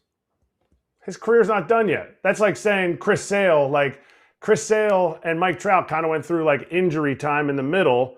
Are they still like Chris Sale's now put himself in the Hall of Fame? Had he not come back from those injuries? Different. Yeah, Trout's already a Hall of Famer. The question is just to picture if there's a fully healthy career. So my point was, if you had the last 5 years healthy for Trout, is he like a top 10 player ever? Top 10 career ever? He could be in top 5. If you're talking about like 100+ WAR, if you're talking about 500 homers, however many bags, 300+ steals, yeah, obviously. But I still think he's got time, so that's why I didn't put him in there. No, that's fine. Yeah, you picked a current player. So. Johan Santana, remember? He was really good. Then he got hurt. He was 2 Cy Youngs. He was rolling. Through that no hitter for the Mets and threw like 140 pitches. It was never the same after that. I don't know. There's a ton of guys you could say if they didn't get hurt, if this didn't happen, it's such a, but it happens. Stuff happens. That's why I think Eric and I try to explain how hard it is to be a long-term Major League Baseball player because people get hurt all the time. Everyone's met someone on a plane who's like, I was supposed to be a first-round pick for my rotator cuff. Yep. Sure you were.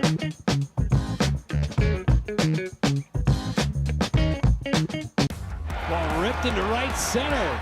Fair ball into the corner. Another corner goes to the merry-go-round. 16-2 your final score. The Brewers slugged their way by the Giants in Game 1. A great season so far for Milwaukee, and now we've got one of their pitchers joining us on FT. We're excited about it. Aaron Ashby is here. Aaron, great to have you on. You having fun? Last night obviously was quite a bit of fun, I imagine. Yeah. Thanks for having me, guys. It's been a really fun season for us so far, man. Especially this last month. Feel like we got some of our guys back and kind of like clicking on all cylinders. Still feel like we've yet to play our best ball, and I guess that's a good feeling coming off the month we just had. But yeah, it's been a ton of fun. We have a great group here. Aaron, did you see the video that we put up right there? Are you able to see that screen? Yeah, I can see that. I got one video over here of me and then another with you you and I now. Okay. Did you see yourself on that video? No. What? Why? Why is somebody that's leading the team in wins not on the highlight video? Shouldn't it be all the I mean, Jackson Churio, I get it. Terang, I get it. And then The Miz, whoopity-dee. You have more wins than all of them. You have more wins than everybody. No, these are man, it's so weird. Anytime someone asks me about it, I'm just like, I got no idea. Like it's a weird thing because and wins don't count the same, you know, the game doesn't think of wins the same anymore. But it's definitely a team effort, dude. Like these guys, when they come up, our offense putting the at-bats together, you know, it's usually at a point in the game. We're usually tied. And you know, that feel like most of the time it can go to the starter. So but certainly happy to be contributing in the way that I am. I don't care what other people think. What do you think about the wins? What do you think as a player? Because it's always talked about. Wins don't mean as much as they used to. What do you think as a player on the Milwaukee Brewers who are in first place in the National League Central? I think that any way you can help contribute to the team to get a win is important. And I think as a pitcher, putting up zeros is our job. And so if I'm doing that, that's important. And then for the offense to come through and score runs, I guess when I'm in the game has been a cool thing the first 2 months of the season. Aaron, does Murph have a nickname for you? Not that he's told me. Not that he's told me. I haven't earned a nickname yet. So because we used to have, a nickname for guys that got all the wins out of the bullpen. We used to call them vultures. The so vulture. I don't know. Yeah, the vulture. Murph hasn't specifically hit me with that one yet. But the rest of the team has. Okay. So I think that's good. When I was here in 21-22, Brent Suter, one of my favorite teammates, was the vulture of the team. I think he had like 10 wins by the break or something crazy.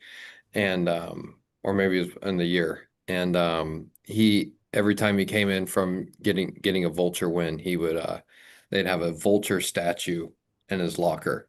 And so I haven't gotten there yet. I don't know if that's coming. But yeah. Nothing from Murph though. Okay. Well, that's weird because Murph has nicknames for everybody. So if he hasn't gotten you one yet, he probably has one. He just hasn't told you about it yet. Yeah, it could be behind closed doors, or maybe it's not a good sign that I don't have a nickname from him yet. No, you're doing all right. He likes you. Trust me, he likes you. He likes you. My question, my other question is I had you do games when you were starting, right? I called a couple of games as you was a starter. What's the biggest difference that you've noticed between starting and being kind of a long reliever / swing guy at different roles? Yeah, I think so. When you're starting, you kind of feel this maybe like freedom to maybe have like cruise control on throughout the game. And I think that can help you as a starter when you get in that, when you start cruising in like the third, fourth, fifth inning, that can be like beneficial to you. And then out of the bullpen, man, it's like that door opens up, you walk out of the door and it's like balls to the wall for however many pitches until I tell you to stop. So I think it's helped me develop as a pitcher to attack guys early and often and get ahead on guys and put guys away. And so I think I've learned a lot about myself pitching out of the bullpen, and just like I feel like I could, if I went back to starting, I could bring that into like those first 1, 2, 3 innings where that's pretty important, like shutting the game down and getting that tempo set for your team. So I think that's been the biggest change and like the biggest thing that I've learned about it. So you're saying you could be like a professional opener? No, well, I mean, I don't know. I don't know if I want to be a professional opener. That would be cool, I guess, if there was an actual role for that. But yeah, just like setting the tone. I don't think I ever did a great job of setting the tone early in my career when I started. It was always like traffic early, a blow up inning kind of like in the third or fourth, and like never really gave myself a solid foundation to start on. I had good starts, maybe like 3 good starts, but it was never like what these guys do now, like Miz does so well, of like setting the tone early and dominating early, and then you kind of like hit that cruise control in the fourth, fifth, sixth inning, and it man, it just what those guys do. Harrison too, like they're really good at that.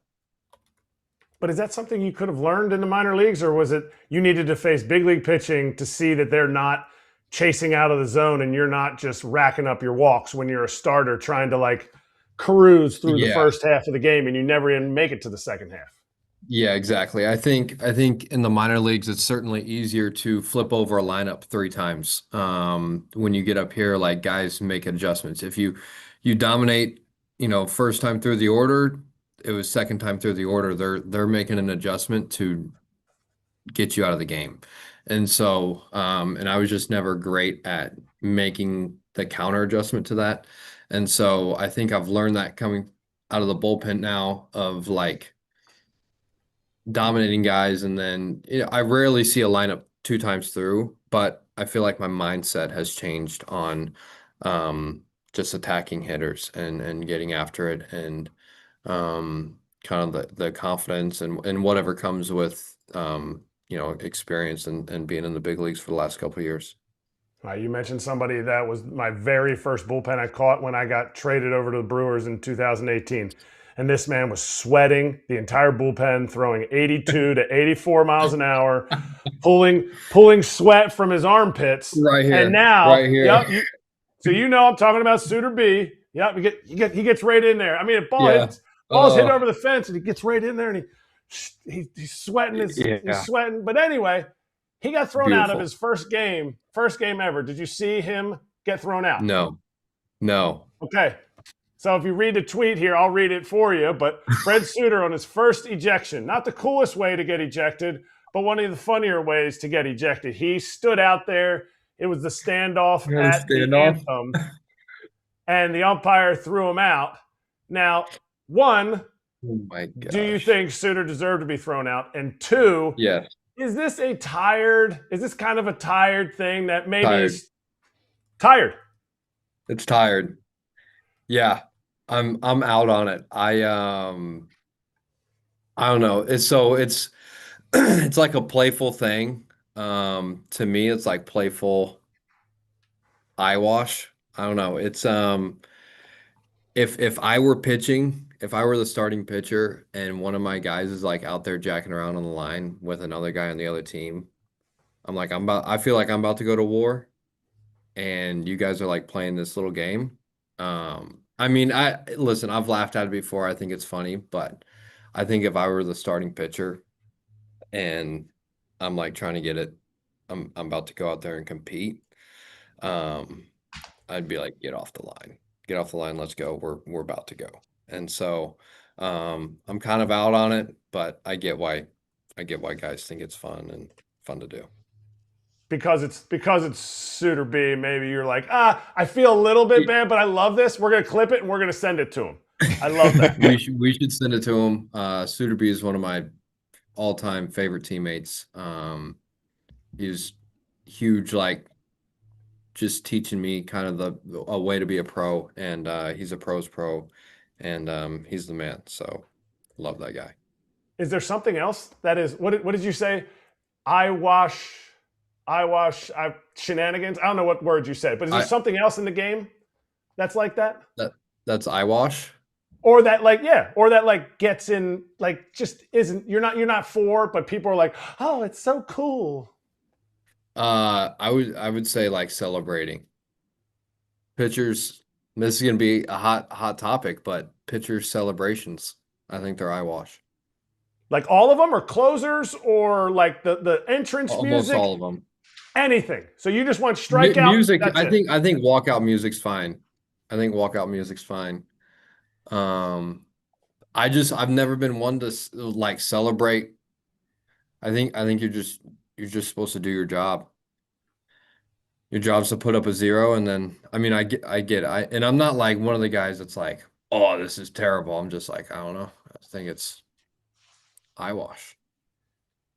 Well, then you don't like pimping homers on the other side, no? I think a homer's harder to hit than a clean inning for a pitcher.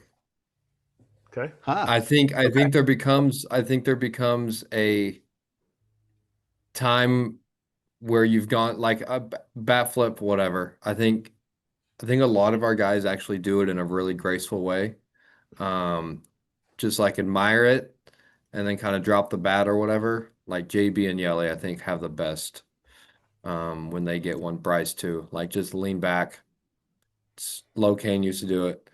Lean back, admire it, whatever, and then jog the bases. I think it's perfect. So yeah, I don't know. Maybe different in that way for the pitchers. Locane used to do it because his feet hurt and his legs were tired. That's the only reason Locane did it. Body's tired. Body is tired. There's some old Kansas City got them good years from Locane. And Milwaukee showed me love. Milwaukee showed me love. Yeah. So you know Locane. I played with Locane in 18 too. But you talk about celebrating. We can't have a Brewer on without asking your reaction to the Abner Uribe stuff and just what you heard post and like more so like Abner as a person. Yeah. In that sense. Yeah. So I think when Abner did that, I think we were kind of like, whoa.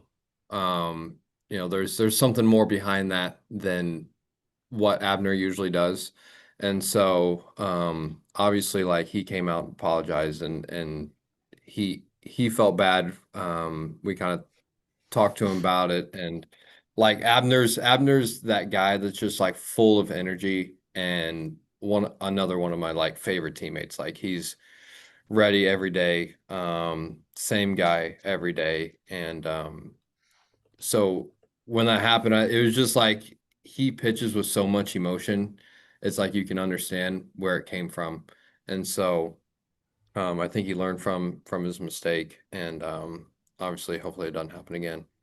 But yeah, just like he's one of those guys that it means so much, and it's part of like what makes him so good. And so he had a shortcoming there, but I think we moved on from it. It's been good. Hey, what do you think of the rivalry right now with the Cardinals? Just playing off that, obviously, like Ollie Marmol was saying some stuff. I know, like, just so you know, like fans love that stuff. I mean, I'm sure you know that. Like it makes, May 25th a little bit more interesting with a little more pop. Like we want to see teams, sure, you want to be friends with everybody and hug and say hello, but like we want to see some teams have some beef with each other and be like, yeah, I don't like them, I want to beat them. Fans, I don't think there's any fan that's like, I want every team to just love each other. Yeah. I think like over the course of the season, like things like that are bound to happen, and I think that they like can be good for both teams and can also be bad for a team. So I think when like confrontation like that happens, I think as long as it like makes sense, like if there's valid reasons on maybe both sides, like it is probably good for the game. It's good for like the competition and like wanting to go out there. It's both fan bases are more into it, and I think it creates like a competitive environment that's like fun to watch. So yeah, certainly. Well said. Yeah, it's okay to not like your opponent. Like you should feel that between the lines. Yeah, that's cool. Sure. I'm into it. Hey, let's finish on this on a fun note. So the only thing I can be an expert on perhaps on this show is I know electronic music quite well. So I don't know are you still rolling with Namino with your entrance song? Okay. I am, so yes, I've been on that train for a while. He's really good. He's like he's been around for a minute, but he's really like broken through with some hits lately. So when I heard it, especially all postseason long, it would be running. That's good Yeah. taste. That was like tip of the cap I to someone appreciate who's it. getting deep in the scene. So any origin to it?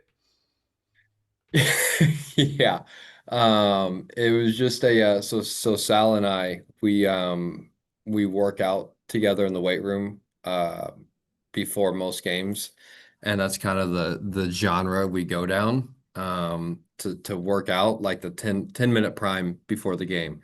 And it's just kind of a moment last year where we would play our music in the weight room, and then the clubhouse kind of was vibing to it. And so we would come in from the weight room and put it on the clubhouse and just start kind of, for lack of better words, vibing, I guess. It's just Yeah. the boys loved it, and it's kind of like what carried us through August. I felt like it was when you hit the dog days of August is like before the game, and we're all just kind of like jacking around and being goofy in there. So it was that was kind of where it came from, and yeah, it's been a good walkout. I've enjoyed it. Yeah, it's good, dude. Good choice. Well played. Appreciate it. Have you, Appreciate it. One rec, I can give you 50, but have you heard It's Murph? These are It's DJ Murph, I producers. have, yeah. Food for the Okay. Soul.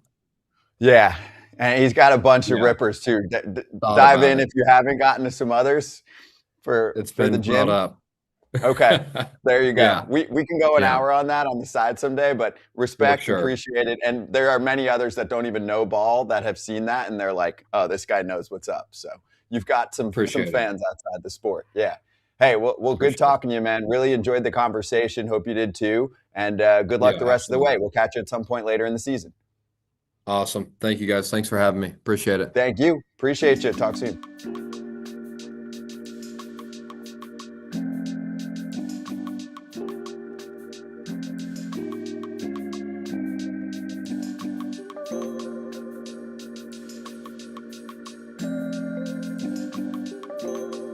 So Susan, kudos to you for doing that article on Matt Chapman and what he's going through with the struggles this year and social media.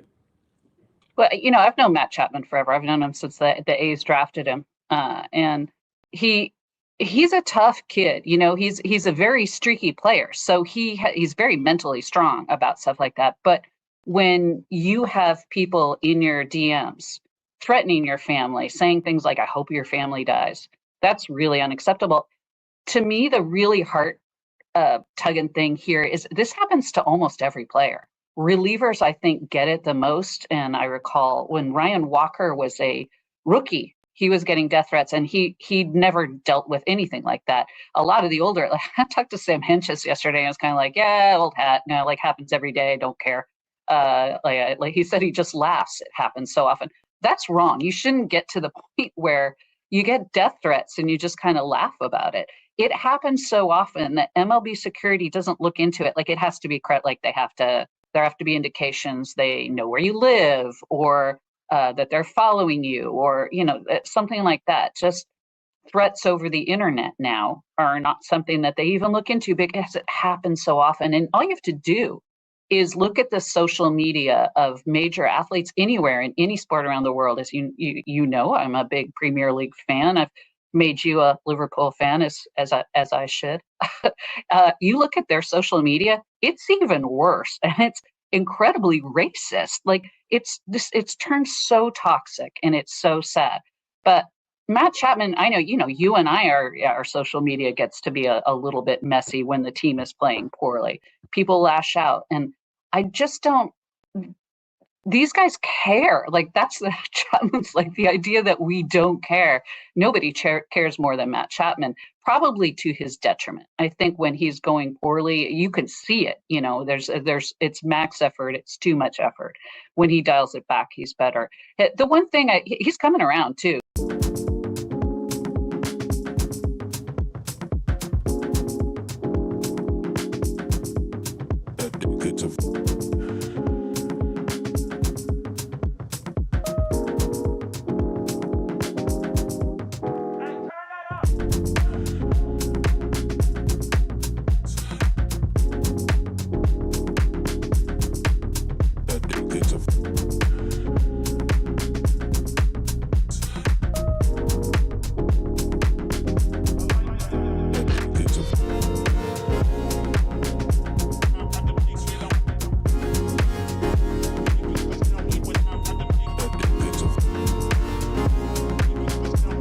Yeah, that's what he said. That's what he said. That's what he said.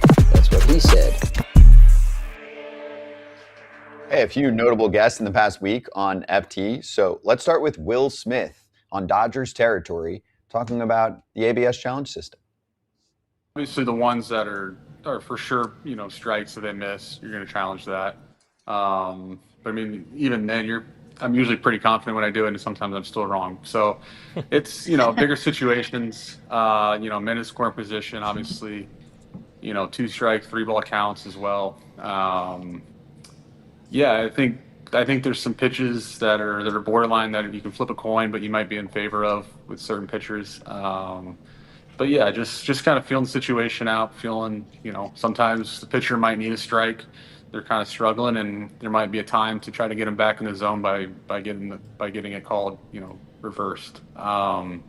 So it's just a lot of thought. It's a lot of reactionary, but just well thought out, kind of I guess. Yeah, so well thought out pre. I mean, as you can imagine, there's conversations that are ongoing, AJ, since it's new, but also conversations, I guess, before the game about what might be good moments. You don't know when it's going to pop up, but point is, you don't want to waste it early. Yeah, I mean, listen, there are good challenges and there are bad challenges, and it's all about the scoreboard and the time of game. And there's also players that are just selfish and don't care, and they just challenge because they think they're right, and then they get them wrong, and it costs their team. So I agree with this. You have to have a conversation about this, but there's more good challenges than bad challenges. If it affects the outcome of a game or possibly could affect the outcome of a game, I say challenge it. But you're starting to see some guys that there's some borderline pitches early in games they will not challenge because they know later on they might need it. That's smart. That's what you should be paying attention to. Hey, Kratz, this next one's for you. So former Phillies GM Matt Klentak was just on the Phillies show. Remember him? Yeah, he was trying to get the Phillies through their rebuild process. It did not work out. Dave Dombrowski took over. It has worked out better in terms of success, but he did do some things like acquire Christopher Sanchez. It's not, I mean, it's a little different, I suppose, than what we were talking about with Sanchez, but it's similar in that it was the ball of clay. It was the same approach. He's 6'7", has crazy extension down the mound, right? When he releases the ball, it's right on top of the hitters. And that was the case when he was pitching as an amateur, but he was pitching in junior college. The strike throwing was, very meh. And that you had to bet on projection and development, and to his credit, and all the people that have helped him, he's been able to make those jumps. But I think when we're looking at, no matter where you work, you're always looking for pitchers that have that kind of upside. So again, he and Sanchez are different, they have different profiles, different arsenals, a lot of differences, but I think they're similar in that way, that even when they were younger players that weren't fully polished, you could still look at them and kind of dream on the ceiling there. Matt Klentak talking about comparing Christopher Sanchez and the Miz, who have been compared a lot lately for their numbers in the past month, but he's now a special assistant in the Brewers front office. That's also where you get the connection there, Kratz, that he had Sanchez and then now, compares him to the Miz where he works. So the Brewers actually have quite a few of these guys. Thad Levine is a special advisor with the Brewers as well. But anyway, thoughts on Klentak? I haven't heard his name in a minute, but it's not like it's been forever. It's probably been 5-6 years? Yeah, I think he left the Phillies around 2021, somewhere in there. I didn't look it up before we talked about this, but yeah, I mean, you know what? It's cool comparison because it's tough to compare lefties and righties. It's tough to compare, a guy with an elite changeup that people forget. Christopher Sanchez does throw 97, 98. But comparing the Miz and Christopher Sanchez is totally apples and oranges. The only similarity is they both are dominant pitchers. And I think Klentak's time as a GM, maybe the reason we haven't heard from him, I think he lacked one of the pieces of being a GM and running an organization as the head lead, which I think the Brewers do a really good job of really delving into the person and getting the most out of that person and not just the metrics of, he's 6'7" and he throws a ball that does this or that. Like there's there's different things that make a organization tick, like the Brewers, that I feel like he didn't implement when he was with the Phillies. Yeah, you've got the data analysis people and then the people skills people, and you get the blend, and that's when you get the perfect front office leader. Lastly, Buck Showalter talking about Zach Britton and the mound visit during the 2014 ALDS. He was on Birdland territory. I was getting ready for that series. The matchup I didn't like, and there weren't many matchups that I didn't like with Zach. I didn't like Castellanos. He's a down hitter, low ball, untypically for a right-handed hitter. He smothered the ball up and didn't do a whole lot of damage, but the ball down. And I said to myself during that series, if I have a chance to keep him from hurting us against Zach, I was going to do it. And sure enough, here it came. Now, if you remember right, they had pinch hit earlier in the game, and the people hitting in the bottom of the order and their pinch hitter, there wasn't a whole lot of damage behind him there. So, what do you call it? Whistling in the graveyard. When I went out there, I said, here's what we're going to do, Zach. We're going to walk this guy. Zach didn't want to walk anybody, but I didn't give him much choice. That's, you don't want to put him in that spot. These guys would always ask a pitcher if they want to walk somebody. Well, if your pitcher's not very good, if he says, yes, I do, that's your job. That's not that's not their job. And I said, we're going to get this guy to roll over a ground ball here, and we're going to get on the bus and go home. And if I'm leaving the mound, I go, I don't know about that. But I remember Ryan Flaherty was playing third, said as the ball one hopped him, and he was getting ready to throw the second, he went, are you shitting me? That's a good story. I love that stuff, AJ, when you break down the playoff scenarios years later. Yeah, I mean, and the fact that Puckett thought about this before and then it comes into play is amazing. I think that's why certain managers are just great, and I think that they try to think about all scenarios before they come up. And this one came up, and he did what he thought would work, and it worked, and they moved on. So good for you, Buck. Yeah, and we'd love to have you on, Buck, because I love when you ask us questions. I love when I take a break and Buck, the roller coaster, hops on and takes over the hosting role to ask you guys stuff. Let me ask you this. It's a very unique style. It's great. We'll have him back on soon, but good interviews this week on the FT Network on a variety of our shows. We'll be right back.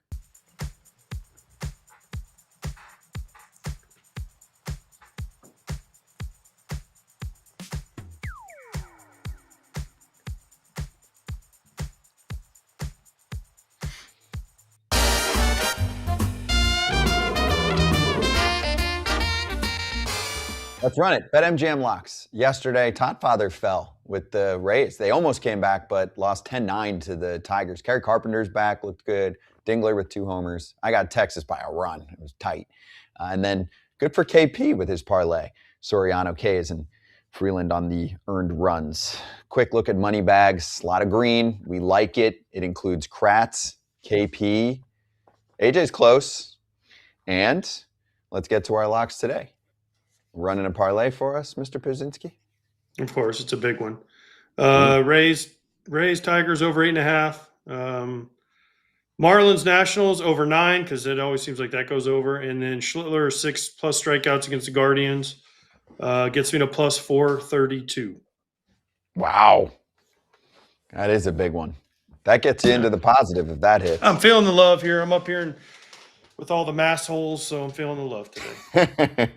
Schlittler's from Massachusetts, so Kratz? I'm going Rays. The Rays run line. I think I got it at plus 135. 155. It wasn't 155. It says 155, but I think that was my BetMGM boost that they added to it. So anyway, appreciate you, BetMGM, for the swing to win bonus that I got. But no, it's the Rays. Tough one last night. I think the bullpen usage will allow the Rays to have an advantage here. Like, both teams got cooked in their bullpen. So I thought about the over like you guys, but I'm going to take the Rays at the run line. So 1.5. Yeah, it's Flaherty against Matt. I think the Tigers' offense, it was real quiet. It's going to get a little boost with Carpenter back and Riley Green playing somewhat close to home. He's not going to start. That's true, but he might pop up later. And I think that, I really like the Rays offense, especially at home. Their pitching actually has fallen a little bit lately, so we'll see if they can put up. I mean, we're all kind of relying on that tonight. I've got plus 100 on the over at 8.5 runs for Tigers and the Rays. And whether you predicted a home run or a game-saving strikeout, go check out the Parlay Boost token that you can add to the mix. Build your parlay and go for another memorable moment inside the BetMGM app. Yeah, Kratz just activated his boost. Good luck on your locks tonight. We've been hitting pretty good really this year, but especially in the past month. Gambling problem or concern, there's help. Call 1-800-GAMBLER. Be right back.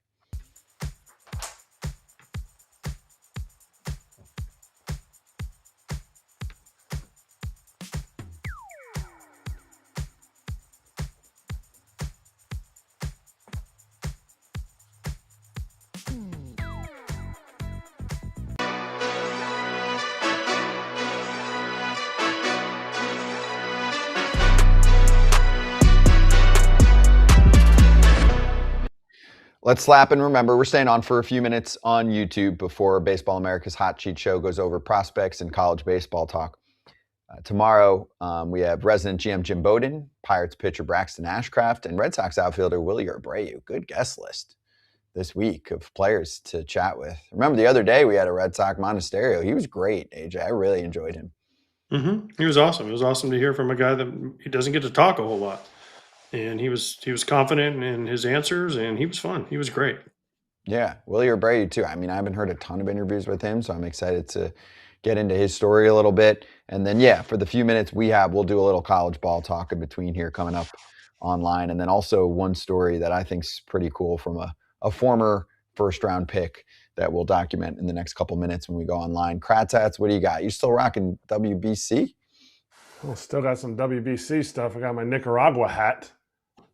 Kind of a cool, Dusty Baker's cool team. end. Kind of cool end. I agree. I like it. I like the curly Q.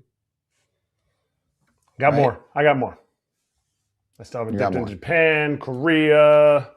I'm not sure who else I got. Dusty Baker's actually on Dirt from the Dugout tonight. Maybe wear his Nicaragua hat. Show. Yeah, I like that. That show's live tonight.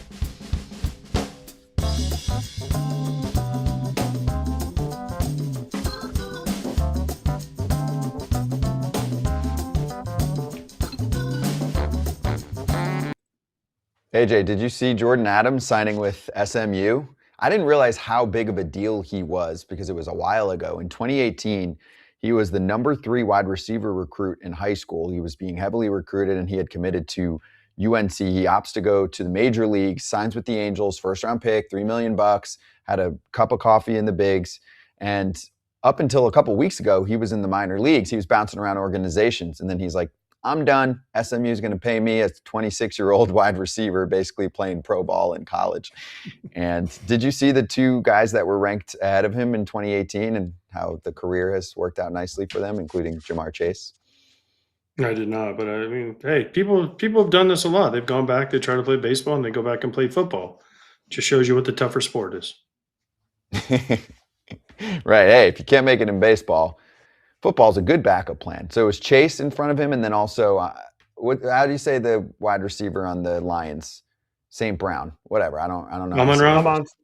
Amon-Ra. Okay. So St. Brown, yeah. Both of those guys are stars, and he was in that class. Not that he's going to be that, but he's 26, and we'll get to see him playing for SMU. It's pretty cool. How we doing in college ball right now? AJ, have you been following? I watch every game. Are you kidding me? I mean, Troy, my son played against Troy. He played against Auburn. He played against Alabama. He played against Florida. He played against East Carolina, who had a nice run against North Carolina. I mean, yeah, we watch all these games. Are you kidding me? We sit there and watch every one of them. I think college baseball is awesome. The upsets, I mean, you're going to have Little Rock or Troy. It's the battle of the Trojans. Who's going to be the Magnum is going to get to the College World Series in Omaha. So I think it's great. I love it. I think that college baseball is awesome. More people should get behind it. And, I love college baseball. The upsets are awesome. Sucks when certain teams you're rooting for or not rooting for get upset. But you know what? It's good for St. John's, Little Rock, Troy. I mean, some of these teams that haven't had a lot of success, it's awesome to see them get a chance to go to Omaha. St. John's starting pitcher the other day, O'Leary, is actually lives like 4 houses down from me. Crazy. For St. John's, he lives near you? I mean, when he wasn't in college, yes. Oh, okay. Gotcha. AJ, what happened to Florida real quick? Troy, they got Trojaned. I don't know. They couldn't pitch. They got That was their Trojaned. biggest problem. No way that Trojan joke was your joke. Somebody came up with that. Come on, bro. Come on. Come on, bro. Come on. You're Who's creative. going to but you're come up not with it? that I'm sitting here by funny myself.